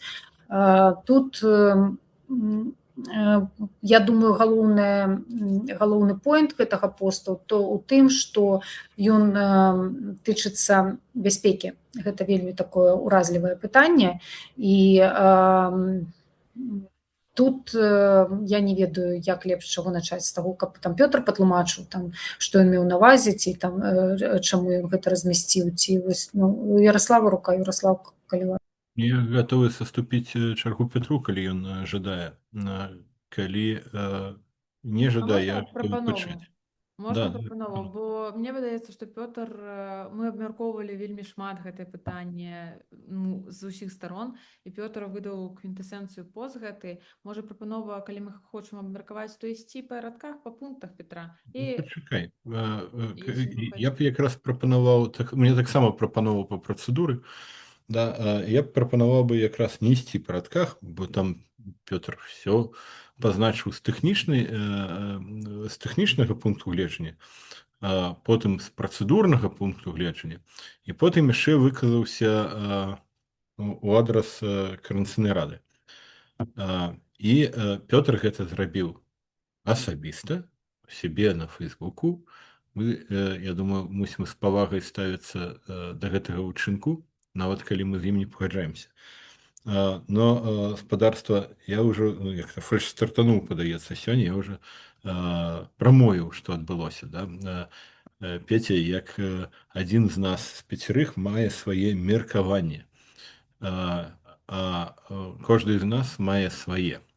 І вось меркаванне Петра у той часткі, якая тэхнічная, яна супадае з тым, што кажа Павел Лібер. Я могу толькі пагадзіцца з імі абодвума, то бок, і наколькі я ведаю з нашых абмеркаванняў, ніхто не лічыць інакш. То бок, Не Петя... меркаванне, а факты. Ну, факты, да. Што там, тэхнічнае заданне было адно, потым пад ціскам гэтых DDoS-атак каманда Лібера змяніла пункт ТЗ, там, палепшыла гэта, але гэта не было ўзгаднено. Гэта ўсё факты. І я не думаю, што ёсць сэнс ісці зараз па ўсіх гэтых пунктах. Але... Можа, мае сэнс проста патлумачыць у рэчышчы бяспекі, таму што, глядзі, ну, факт ёсць, напрыклад, што так, яно было зменено, там, ну, па сутнасці нас паставілі перад фактам за 3 дні, так, гэта ўсё факталагічна так. Але вось тут, як гэта паўплывала на бяспеку, на ўразлівасць, разумееш? То я думаю, у людзей пытанні, і вось, напрыклад, тое, што нам на пошту прыслалі, там дакладна пытаецца, вось там змянілі гэтыя серверы, так? А як гэта паўплывала на бяспеку? То бок гэта пагоршыла, палепшыла, альбо, можа, гэта насамрэч не змяніла, то бок прынцыпова ў чым пытанне? У тым, што стала лепш, горш, альбо прынцыпова пытанне ў тым, што вас паставілі перад фактам і ў вас не было выбара. Ну, вось тут так я у гэтым, я думаю, па працэдуры прапанаваць, да?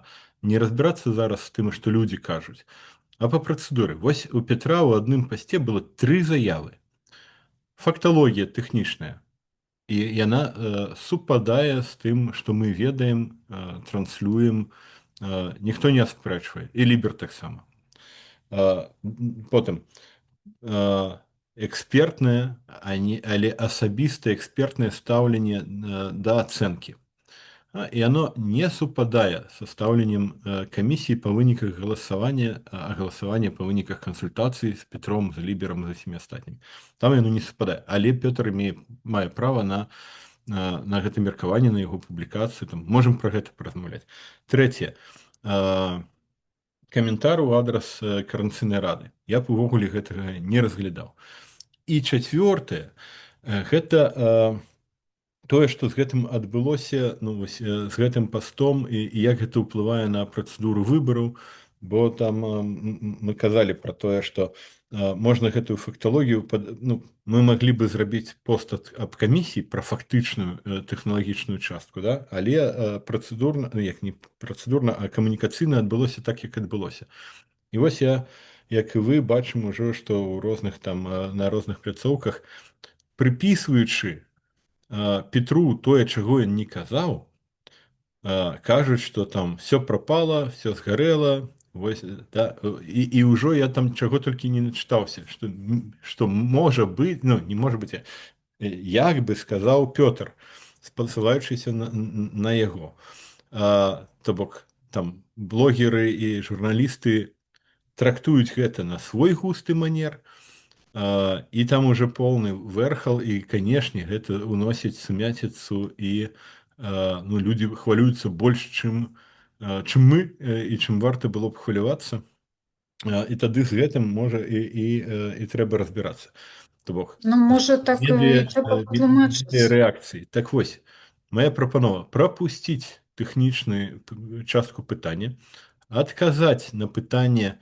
Ну, можа быць, тады нам трэба, каб быў у эфіры і Пётр, і Павел Лібер, каб людзі пачулі 2 меркавання прафесійных наконт узроўню рызыкі, Таму што як камісія да гэтага ставіцца, гэта ўжо публічна, але калі людзям цікава, так можам арганізуем нават там тэт-а-тэт размову для двух спецоў, нешта такое, просто каб людзі разумелі для сябе, пра што ідзе гаворка. Пазбегнем каментароў выказвання асабістага Петра ў адрас Коардынацыйнай рады і абмяркуем напрыканцы, што адбываецца ў медыа, каб людзі разумелі, якім трактоўкам увогуле можна давяраць, а якім нельга давяраць. У тым ліку гэтыя сённяшнія два паведамлення, што два беларусы ў Беларусі прагаласавалі, і вось іх там схапілі, яны там папаліся, і вось і все гэта вось так. Мы можем... Ну, там просто ў посце же написано, што я не рэкамендую, таму што гэта небяспечна. Ну, вось там просто, вельмі канкрэтны пасыл у гэтым посце ёсць. Не просто там тэхнічная ацэнка дана, што вот там справа налево перасунулі, і там нейкія тэхнічныя тэрміны. Там канкрэтныя рэкамендацыі. Тэхнічны Таму спецыяліст Пётр людзі Маркелаў лічыць, што гэта небяспечна. Тэхнічны спецыяліст Павел Лібер лічыць, што гэта бяспечна. Камісія разглядае все заўвагі і лічыць, што пакуль што рана казаць, няма падставаў казаць, што гэта небяспечна. Хаця у камісіі Пётр галасаваў там за іншае рашэнне. Вось што ў нас ёсць. Алена, можа Алена Мне Крылова. падаецца, што так доўга мы гэта абмяркоўвалі, што мы б ужо хутчэй ішлі пункт за пунктам, бо мне падаецца, што толькі ў нас унутры камісіі гэта вельмі очевидно, что есть факты, а что есть оценка. Бо что есть факты, Згодна. это тоже можно трактовать. Я супер солидарна с тобой, Ярослав. Я стою на тым же, что по фактах я згодна, але за агульным я згодна с фактах. Я думаю, что не хочу с фамилиями, але шмат блогераў і іншых людзей забяруць, што дык усе пагадзіліся, а што называецца фактам, вось што мы ацэньваем па-рознаму рызыкі, мне падаецца, што не. І можа мы хутенька чытаем і кажам, так гэта і было, так, не так гэта было, не? Я згодна з Аленай, але рука ўзьміце, Дзякуй. Гаспадар Ярослав просто пачаў гэтую тэму, але ж, я думаю, будзе пытанне, і яго не было, таму я задам пытанне спадару Петру наконт наступстваў вось таго паста, што ён зрабіў у Фейсбуку. То бок, мяне цікавіць, ці думаў Пётр пра вось тыя наступствы, што зараз гэтым скарыстаецца прапаганда і будзе на гэтай падставе затрымліваць людзей і казаць, што вось гэтыя людзі галасавалі у Коардынацыйную раду, і вось тая форма небяспекі, якая зараз мае быць па словах Пятра. То бок, я яшчэ раз хачу даведацца, ці думаў пра гэты наступствы Пётр, ці ён усё Дмитрий, я протестую супраць твайго пытання. Прасі, калі ласка. Но мне падаецца, што я разумею, чаму ты яго задаеш, і мне падаецца, што гэта нам ніяк не дапаможа. Прабач, я не хацеў табе там перабіваць. Я не кажу, што трэба адказваць. Калі Пётр не хоча адказваць, то няма праблемы, калі ласка. В сэнсе наступстваў. Слухайце, беларуская прапаганда заўсёды спрабуе ачарніць прадстаўнікоў дэмакратычнай супольнасці. Гэта было заўсёды зразумела, тут нічога новага. Я прыйшоў у камісію, каб забяспечыць бяспечную працэдуру выбараў. Гэта было устойліва, бяспечна, каб это можна было сказаць, што это справядліва і бяспечна, каб там не было фальсіфікацыі раз, каб это было бяспечна два. Я пабачыў, што все прайшло не па пляне. Я прапанаваў перанесці старт выбараў на тыдзень, камісія адмовілася. Што я далей раблю? Я далей просто кажу пра што п'ю звон, кажу, нешта не так ідзе. І напісаў публічны пост, дзе пра гэта напісаў, што я не згодзін з тым, што так адбываецца працэс выбараў КР. У мяне няма нейкіх інтарэсаў просто правесці выбар, каб забяспечыць наступную кадэнцыю тых, хто, скажем так, большасць в КР. Мне гэта не цікава. Мне цікава тут, ці нейкі іншы спіс, я ўжо не кажу пра той спіс, які зараз там кіруе КР. В прынцыпе, у мяне няма ніякіх нават палітычных перавагаў асабліва, да. Мне было цікава зрабіць, каб гэта в прынцыпе прайшло справядліва і бяспечна. Вось. Ну, гэта моя асноўная праца, я лічу, моя асноўная функцыя ў гэтай камісіі. Ну, я побачыў, што ўсё пайшло не па пляне. Камісія, в прынцыпе, это проигноровала, да, вырашила, что это не з'яўляецца падставай, каб перанесці выбары.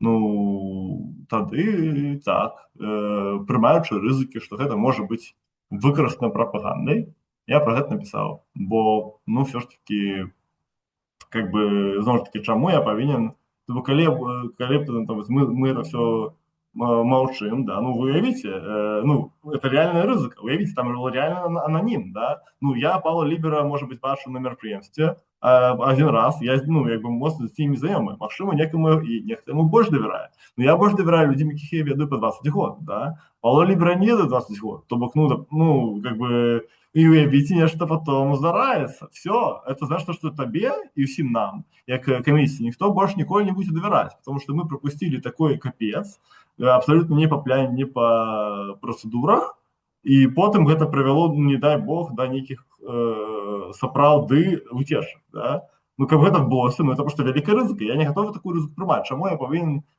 молчать, да, як бы, и сказать, что да, я доверяю, давайте все доверять просто команде Павла Лібера, и все будет хорошо. А потом раз, и все нехорошо. И тогда все, тогда уже шляхом за тем будет. Я думаю про выборцев, по-другое про себя, про свою репутацию. Я не хочу, как бы я был задейничен умнейшим, что привело до зліву информации и так далее. Тому моя справа попередить, при этом я дал довольно, по-моему, умеренную оценку. Я сказал, что я с часу так решу, что все тыя людзі, якія знаходзяцца ў Беларусі, яны нічога не згубяць, калі яны прагаласуюць, так? Не, ну, таму што нічога з імі не здарыцца. Вось. І нават калі граць не ўцякусь. І нават калі, ну, тых, хто Беларусі, зноў ж такі, калі вы давяраеце камандзе Павла Лібера, галасуйце. Ну, няхай уже людзі самі зробяць гэты выбар. Давяраеце, галасуйце, не давяраеце, не галасуйце. Па-моему, тут вілка існуе, да, у снарок. Алена. Я хочу адрэагаваць, ну, то бок зараз ужо дыскусія адбываецца хіба што не вельмі па пунктах паста, на 2 пункты зміцер на твой укід. Мне падаецца несправядліва казаць, што гэта наступствы паста Пятра. Я ўпэўненая ў тым, што прапаганда выкарыстоўвала бы ці гэты інфаповад, ці іншы, каб прадэманстраваць, што гэта небяспечна. Гэта козырь у руках прапаганды, што з таго боку, з дэмакратычнага нават хтосьці ўжо казаў, і Пётр сказаў, я разумею, што гэта больш якасная прапаганда, больш уразлівыя людзі ставіцца будуць, нават нехта з дэмакратычнага руху. Мне падаецца, што ніхто больш глыбока не пагружаецца у тое, што мы абмяркоўваем, чым мы, Лібер і прапаганда. Калі людзі перайдуць на пост і рэальна прачытаюць, то стане зразумела, што казаў Пётр. А па-другое, я хочу адрэагаваць, я разумею, што гэта не было гэтага ў пасце, але, Пётр, ты заўжды паўтараеш, што камісія праігнаравала. Хочу зафіксаваць яшчэ адзін раз. Мне падаецца, што казаць, што камісія праігнаравала тваю ацэнку ці тое, што ты прасіў, гэта хлусня. Альбо мы даем розныя дэфініцыі. Ігнараваць – гэта не рэагаваць. Больш, чым на твае тэзісы і на тваю ацэнку, я за працу камісіі не рэагавала ні на што. Калі мы кажам пра астатнія 150, так, то ўсё, чым мы займаліся, мы абмяркоўвалі, ты тэставаў, вы з Ліберам абмяркоўвалі, мы рэагавалі на гэтую сітуацыю. Нічога не тэставалі, на жаль, мы нічога не тэставалі, просто нічога не было часу. Окей, праганялі, і тое, што дзякуючы табе адбылося, вы нешта скарэктавалі тое, што ты пісаў у пасце, то бок гэта была прагонка, і дзякуючы твайму укладу яшчэ нешта было палепшана. І мне падаецца важным падкрэсліць, што тое, што мы з табой абмяркоўвалі ў чаце, я была той чалавек, якую апошнюю ноч прыходзіла, окей, давай фіксаваць, пункт 1, окей, давай пункт 2, што яшчэ не так, каб з тваіх словаў і затым ішлі к Ліберу і спраўджвалі, ці гэта так, ці зыходзіць вы з фактамі. Астатнія 30 гадзін Вось так вот усю ноч мы сядзім і перапісваем гэтыя пункты. І мы абмяркоўваем гэтыя пункты. Гэта тое, што Яраслаў кажа, факты былі аднолькавыя. Як выклаў іх ты, Петя, і як выклаў іх Павел Лібер. То бок Павел Лібер не адмаўляецца ні ад фізічнага серверу, ні ад чаго з гэтага. Але калі ты кажаш, што я сказаў камісіі узяць яшчэ тыдзень, я хочу разжываць здесь. І мне падаецца, што важна, каб ты таксама адрэагаваў. Калі ты кажаш, я спрашиваю, а почему тыдзень? Почему тыдзень не больш? Каб рэалізаваць zero trust рашэнне, так?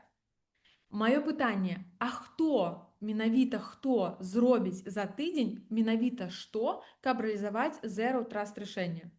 Ведаеш, у меня досвед такі вялікі ў крызісным менеджменце, і мне падаецца так шмат чаго ў сваім жыцці я дэлегую камусьці больш глыбока пагружанаму спецыялісту і эксперту, і мне важна зразумець, вось твоя сітуацыя выглядае так, а далей што мы можам зрабіць? У адказ, мне падаецца, што і на сёння ты можаш гэта пацвердзіць, што незразумела дакладна, хто менавіта, бо Лібер не кажа, што я зраблю гэта і гэта, бо у вас ацэнкі гэтага адрозніваюцца. Што менавіта трэба яшчэ падумаць, адкуль ты ўзяў, Петя, тыдзень? Ну, гэта пакуль што пальцам у неба. Мне падаецца вельмі важна, што калі нам трэба прыняць рашэнне, то мы можам узвешваць рашэнне.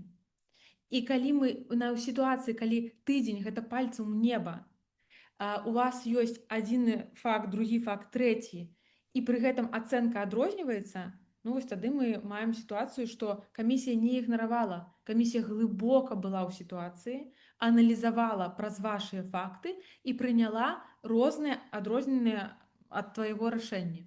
Але ў нас большасць галасавання, таму так. Бо мне падаецца важна, не ігнаравалі, былі глыбока ў гэтай сітуацыі. Калі ты кажаш, я сказаў праз тыдзень, гэта галасловна на русском было бы, да? То есть тыдзень это галасловно. Непонятно, кто именно бы сделал за тыдзень. Ситуация, когда у нас провайдер Павел Лібер з'явіўся і больш нікога не было на столе, і мы працавалі, мы камісія з тым, што ёсць, соры, гэта так. Кто сделает за тыдзень іншае рашэнне, Zero Trust, ну гэта вельмі важна.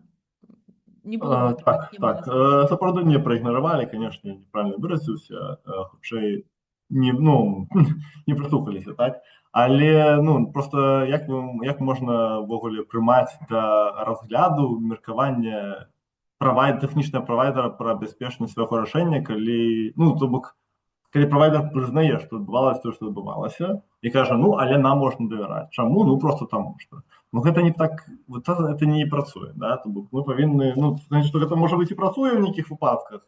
Але калі мы кажам пра нейкія агульныя выпадках Беларусі, самыя аўтарытарныя краіны Еўропы, дзе за гэта мы ведаем вісіць рэальныя тэрміны, ўсё ж такі людзі, напэўна, хацелі некая большая упэўненасць. Это уже ацэнка розная. Мне падаецца, тое, пра што казаў Яраслаў, тут уже можна выказваць, у нас розныя ацэнкі, чаму ты так вырашыў, мы так, і большасць галасоў так. То бок гэта ўжо не пра факты, Так, наконт тыдня,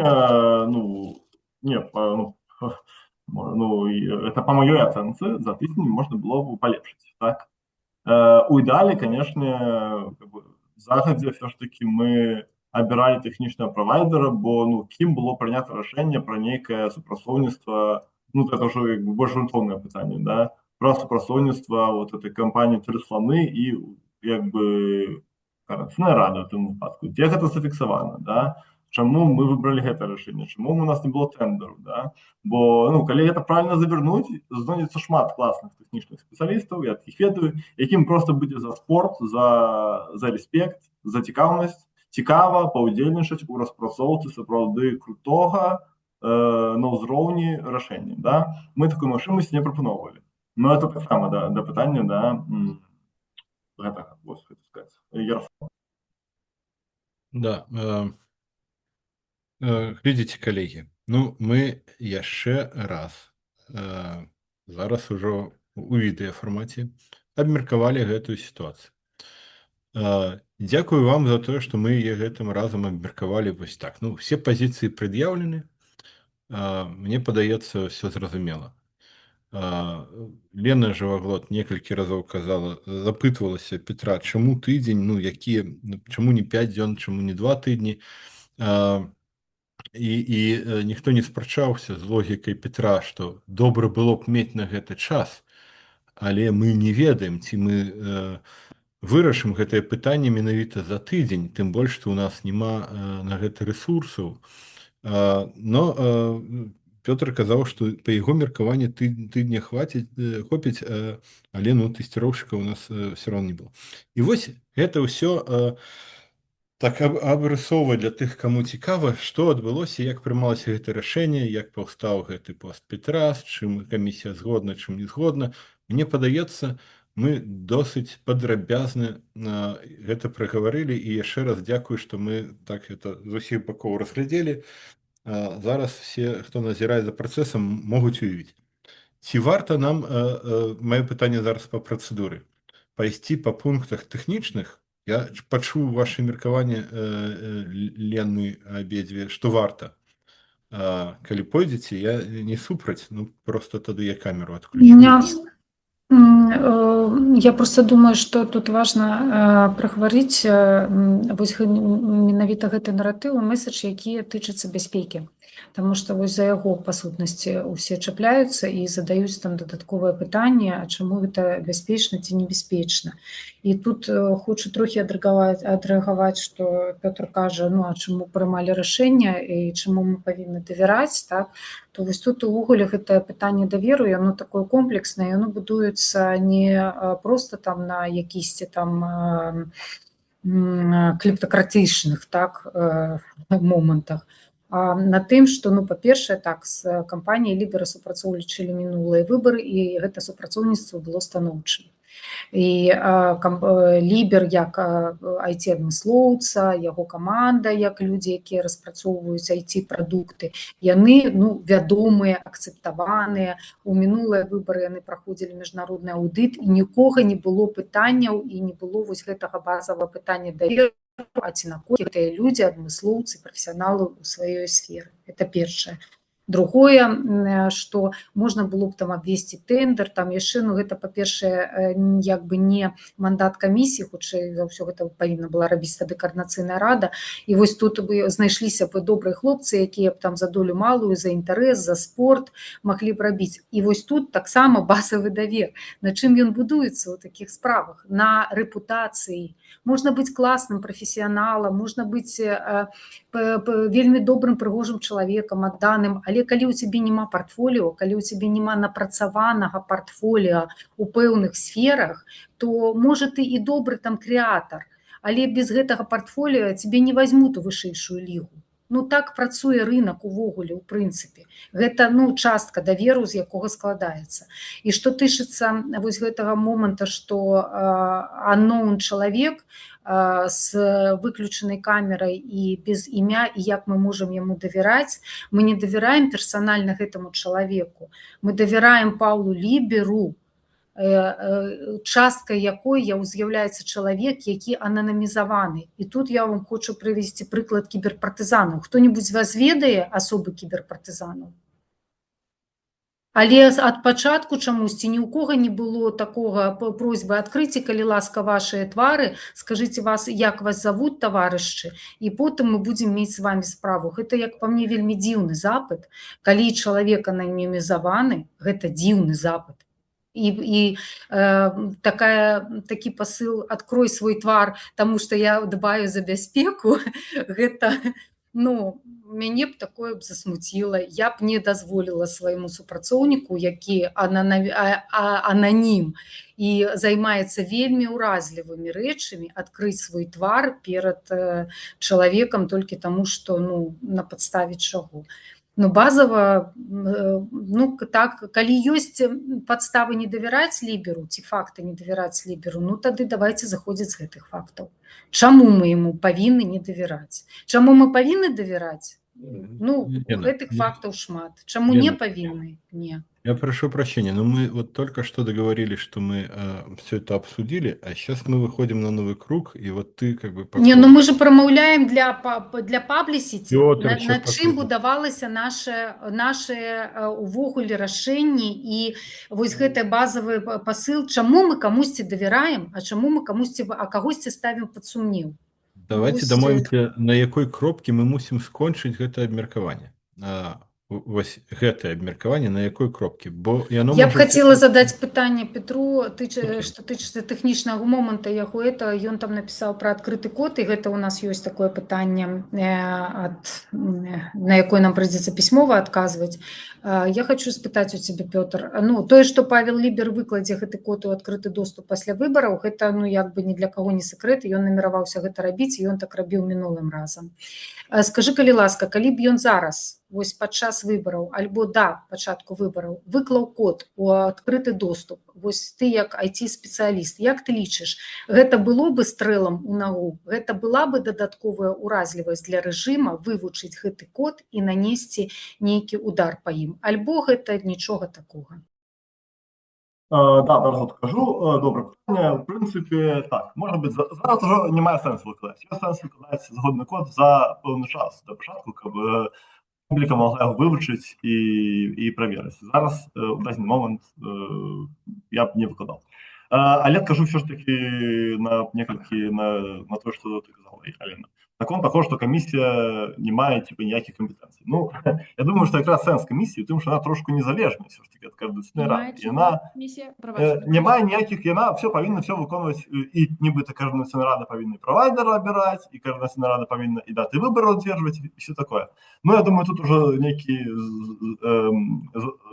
перекос у бок просто виконання ніяких загадок Координаційної ради, на то і є комісія, що вона все ж таки особний і незалежний орган, яка повинна валідувати, да, і все ж таки легітимізувати цю Координаційну раду. Тим, що вона, як незалежний орган, просочила, організувала ці вибори незалежно від Координаційної ради, не з тим провайдером, який пропонувала Координаційна рада, а незалежно. Да? І в цьому якраз сенс у тому, щоб легітимізувати Координаційну раду. А коли Координаційна рада ну, сама проводить свої вибори, да, то просто там назначаючи, там, допустим, ну, у нас була некая все ж таки незалежність, да, не всі тут були там в КР і так далі. Ну, але просто що до того, що ну, на той ми і особний орган, як діючить незалежно. Ось. Далі на конт досвіду, все ж таки скажу так, справді добра технічна команда Павла Лібера, как бы без проблем, так? Ну, немає там питань ніяких технічних в плані, да? І вони просто не поспіли, я думаю, да? І ставили різні пріоритети, їх інше розуміння того, як повинні відбуватися ці вибори. Тому тут питання доходить, які, окрім технічних компетенцій, повинні бути у цієї команди, да? Можливо, це досвід і ці розуміння, як проходять електронні вибори в інших країнах, так? Неякі, то бок, да, досвід, і ввогуле розуміння, так, розуміння того, як повинен відбуватися вибір, да, що коли неякий чоловік, провайдер має доступ до, має теоретичну можливість доступу до виників вибору, то це, якби, ну, це, ну, це просто таке питання, воно вже заходить поза межі технічної плоскості. Це вже, якби... В нашому випадку такий доступ є? Петр, хтось має доступ до виників виборів? Ален. Ні, я сказав, має доступ. Я сказав, має теоретичну можливість доступу. Ми не можемо перевірити це, так? Не було зроблено достатково заходів, щоб цього позбігнути, тому що розпрацовка пройшла не по плані, і деплоймент відбувався так, як він відбувався. Ось, тобто, я не кажу ще раз, і ніколи не казав, що Павел Лібер, ці нехто з його команди гэты доступ атрымаў, ці паставіў вірус. Я заўсёды казаў пра тое, што ёсць тэарэтычная такая магчымасць. І такой магчымасць я лічу, зноў ж такі, можа быць, камісія не згодна, можа быць, камісія лічыць, што КР все ж таки не такая, ну, не такая сур'ёзная арганізацыя, якая патрабуе такого сур'ёзнага все ж таки падыходу, да, да арганізацыі выбараў. Ну, я лічу, што яна з'являецца, нават калі не ў пытанні фальсіфікацыі і справядлівых выбараў, а хаця б у пытанні бяспекі, да? Тому што мы все ж таки арыентуемся і заклікаем галасаваць таксама людзей. Ну, нехта заклікае галасаваць людзей ўнутры Беларусі, і некаторыя людзі галасуюць. Таму, як мінімум, у гэтым пытанні гэта вельмі сур'ёзна. Да? Тобто, калі у там Эстонії, там нейкіх іншых краінах, якія выкарыстоўваюць электронныя выбары, найперш людзі кажуць, конечно, не пра бяспеку, а пра тое, што нам трэба, каб захоўвалась таямніца выбарчага працэсу, так? то для нас, напэўна, тут большым все ж таки аргументам за Zero Trust сістэму гэта бяспека, так? Вот. Давайте Алена. коротко попробую. Вообще не с чем спорить. Было бы круто, чтобы даже теоретической возможности, чтобы у кого-то была возможность доступ к серверу, не было. Мне скажите, кто-нибудь из комиссии не згоден? Ці ёсць хто-нибудь, каб нават тэарэтычнай магчымасці не было? Мне падаецца, усе згодныя. Я б хацела, каб нават тэарэтычнай магчымасці не было, што Мельнікава працуе на КДБ, што Прыходзька, Лібер і хто-небудзь вырашаць паглядзець асабістыя дадзеныя. Я б хацела, каб нават тэарэтычнай магчымасці не было. Я не магу гэта забяспечыць. Калі мы кажам пра тэхналагічны прадукт, я б хацела, каб прафесіяналы сталі чаргой і сказалі, я магу забяспечыць гэта, і я магу забяспечыць гэта, і я магу забяспечыць гэта. І калі ў сітуацыі мы прыйшлі ў выбарчую камісію, гэта наша адказнасць, так, чаму мы падпісвалі мемарандум. Я была першым чалавекам, который сказаў, што зараз мы мусім забяспечыць правайдерам, соры, якім правайдерам яшчэ? У нас ўжо не засталося часу, каб хто-небудзь, акрамя Паўла Лібера, сказаў, што я магу гэта зрабіць. Далей мы мелі прафесіянала Пятра, мы падрыхтавалі тэхнічнае заданне. Усё гэта адбылося, і зараз, мне падаецца, гэта, калі мы пытаемся па ацэнку, так, ацэнка камісіі супер было бы, каб тэхнічнай магчымасці, тэарэтычнай магчымасці ні ў кога не было, і для таго вы выпрацавалі гэтыя інструменты, каб толькі 2 чалавекі з арганізацыі. І зараз, мне падаецца, калі мы кажам пра гэтыя тэарэтычныя магчымасці, то, я так стаўлюся да гэтага. Ідэальных рашэнняў у гэтай сітуацыі, каб давесці Пятра да ацэнкі гэта Zero Trust рашэння, на мой погляд, не было. І не было на стале адказу, а хто можа, нават не толькі ў якія срокі, а хто можа давесці гэта тэхналагічнае рашэнне платформы да стану Zero Trust па ацэнцы Пятра, менавіта Пятра. І мне падаецца, гэта важна. То бок зараз мы ўжо проста кажам пра адказнасць кожнага, чаму мы галасавалі так ці інакш. І можа мае сэнс пракамунікаваць, чаму так ці інакш, бо гэта падобнае, не ведаю, мы заставалі сумленныя людзі і казалі, ідзіце на участкі для галасавання. І тады казалі, а вы разумееце, што могуць хапаць людзей? Так, я разумела, што могуць хапаць людзей, але я вырашыла, што лепш ісці на участак для галасавання. То бок гэта ўжо такое, гэта ўжо ацэнка. І мне падаецца, зараз не трэба пераконваць адзін аднаго ў гэтым. Усе разумелі і разумеюць гэта так. Дзякую. Ярослав. Уважаемые коллеги, зараз не прыміце за непавагу ці дэмарш, але мы размаўляем сёння ўжо 2 гадзіны, і это толькі пад запіс. Мы праводзім разам. Можем сканчаць. І яшчэ тыдзень наперадзе. А у нас яшчэ есть пытанне. Так у меня такое пытанне. Я хотел бы одну короткую обвестку зрабіць і запытацца, ці мы будзем сёння яшчэ прымаць... 2 абвесткі, прабачце. І запытацца, ці будзем мы яшчэ сёння прымаць рашэнне, калі не, то можа вам не патрэбен кворум, я могу вас пакінуць. Мы можам нават і скончыць пасяджэнне. У нас няма рашэнняў, і галоўнае рашэнне, па якіх мы галоўныя пытанні, па якім мы павінны былі прыняць рашэнне, яны былі ў першай часткі, яны тычыліся скаргі. Тое, што мы зараз абмяркоўваем, гэта ўжо просто больш такое публічная апрацоўка таго, што там з чым да нас звяртаюцца, і частка пытанняў, якія мы зараз тут абмеркавалі, яны будуць уключаны ў пісьмовы адказ на запыт грамадзяніна аднаго, які да нас звярнуўся. Па прэс-канферэнцыі, Ярослав, не сыходзь. Мне падаецца, што мы можам запіс. Я хацела весткі зрабіць, Алена. Сорі, не стоп-паўзе. Перш за ўсё, я хацела вам падзякаваць за тое, як канструктыўна прайшоў гэты разбор палётаў, гарячых палётаў з перастрэлкамі і пікіраваннямі, да? Сапраўды ўдзячны, асабліва тым, хто найбольш актыўна іх удзельнічаў, што мы канструктыўна гэта можам зараз адрэфлексаваць. Другое, мне падаецца важна, можа зараз тут, а можа асобным нейкім меседжам таксама з пункту гледжання гэтай камунікацыі публічнай адрэагаваць, мне даслалі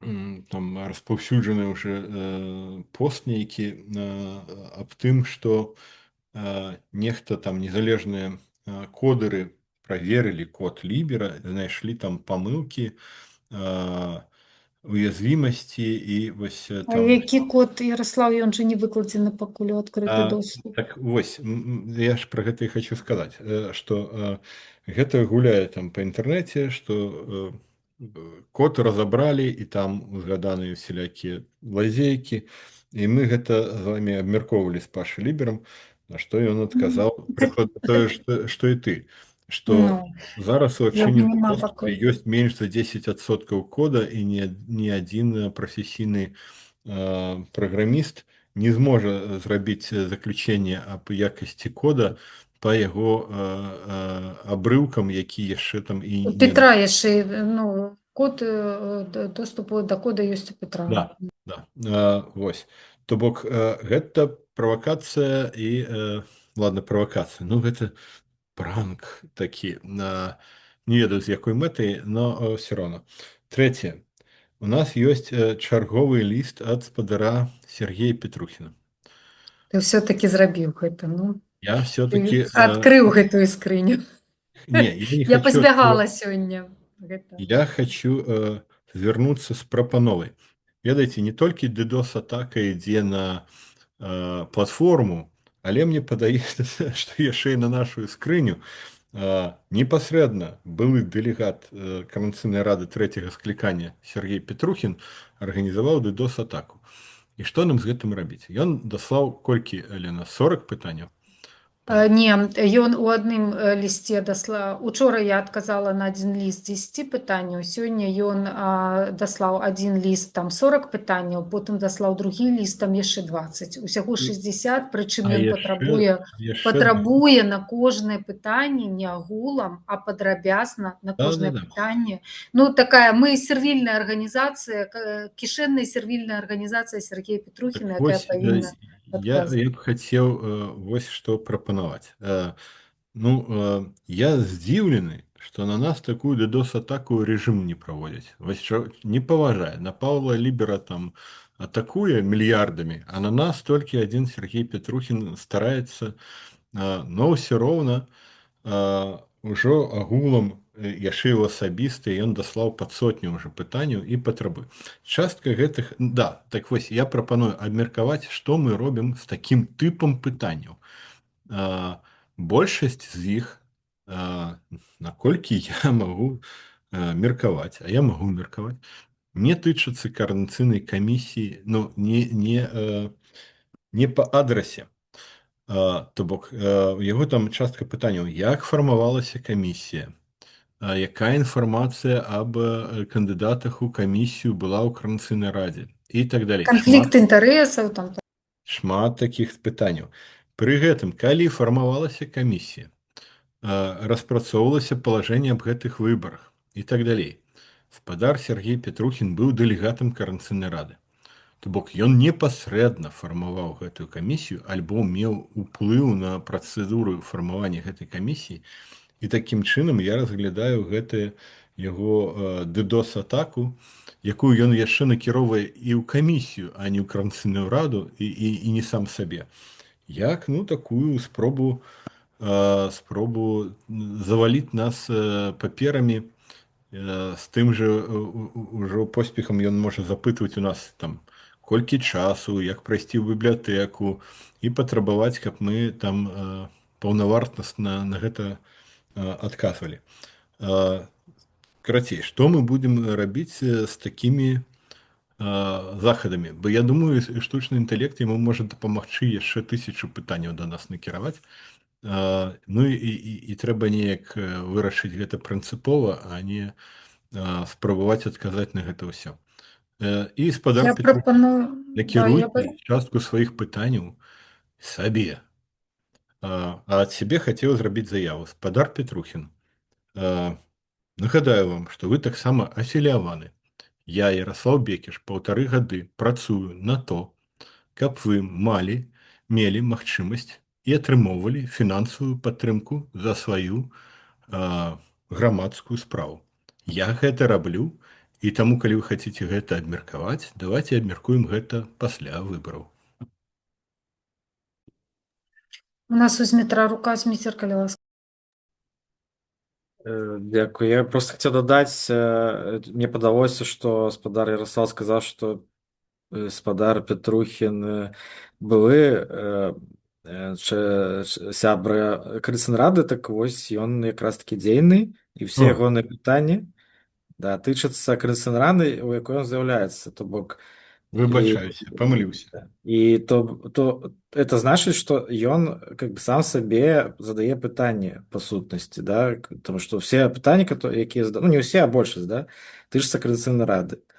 Вось. І таму у меня прапанова менавіта значит, калі там большасць пытанняў, ну то, што мы тычацца выбарчай камісіі, то адказаць на гэты пытанне, а тое, што тычацца Крыцэнрады, то накіроўваць менавіта на Крыцэнраду гэтыя пытанні. Ну і я думаю, спадар Петрухін таксама зможа на гэтыя пытанні свае адказаць.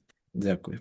Дзякуй, Ну, Зміцер. Я выбачаюся, што я пераблытаў. Я думаю, што ён выйшаў з Крыцэннай рады, не сачыў за яго палітычным лёсам. Ён сышоў не з Крыцэнрады, а з фракцыі і зараз стаў пазафракцыйным дэлегатам. Ну, тым не менш. Дзякуй за гэта ўгадненне. І да, тады можа мы ўжо зрабілі памылку, мне падаецца, мы першы яго ліст разглядалі нават і адказвалі на тыя пытанні, які не тычацца нас.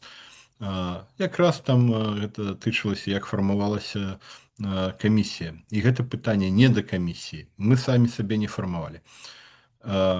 Я адказала на ўсе яго 10 пытанняў, я адказала карэктна, і вось у рэчышчы таго, што ты сказаў па прынцыповым пытанні, я прапаную вось адносна, напрыклад, такіх рэчаў, ну, таксама звярнуцца да спадара Петрухіна і сказаць, што спадар Петрухін, выбарчая камісія гэта не сервільная арганізацыя, якая павінна вас інфармацыйна абслугоўваць па любым вашым запыце. Так, мы павінны рэагаваць на запыты, якія дасылаюць грамадзяне Беларусі, але ўказваць нам, у якой форме, у якім паўнаце, складзе, ці на ўсе пытанні, ці толькі часткова адказваць. Ніхто не мае ніякага права і ніякіх паўнамоцтваў. І мы будзем адказваць адпаведна рэгламенту працы камісіі па тэрмінах, але па складзе гэтых адказаў мы самі будзем вырашаць, што і як і ў якой форме адказваць. Ну, калі мы дамовіліся, проста спадар Петрухін вельмі добры для нас прыклад, і дзякуем, як бы такая тэставая DDoS-атака. І мы можам падрыхтавацца для больш сур'ёзных захадаў, і вось на гэтым прыкладзе патрэніравацца і зразумець, ну, як адфільтроўваць сапраўдныя пытанні ад спама. Так што, Сергей, за гэта дзякуй. Ну, тады можам ужо скончваць сённяшняе доўгае пасяджэнне. Дзякую усім. Спадзяюся, што запіс атрымаецца і каардынацыйная рада выкладзе яго. Все. Дзякую. Жыве Беларусь, пакуль. Жыве Так. Конечно. Так, Лена. Я думала, что ты выключишь запись. Ну, я вось зараз выключаю. Выключаць? Вот зараз самое цікавае. Я хотела сказать першае, что я отправила Брухану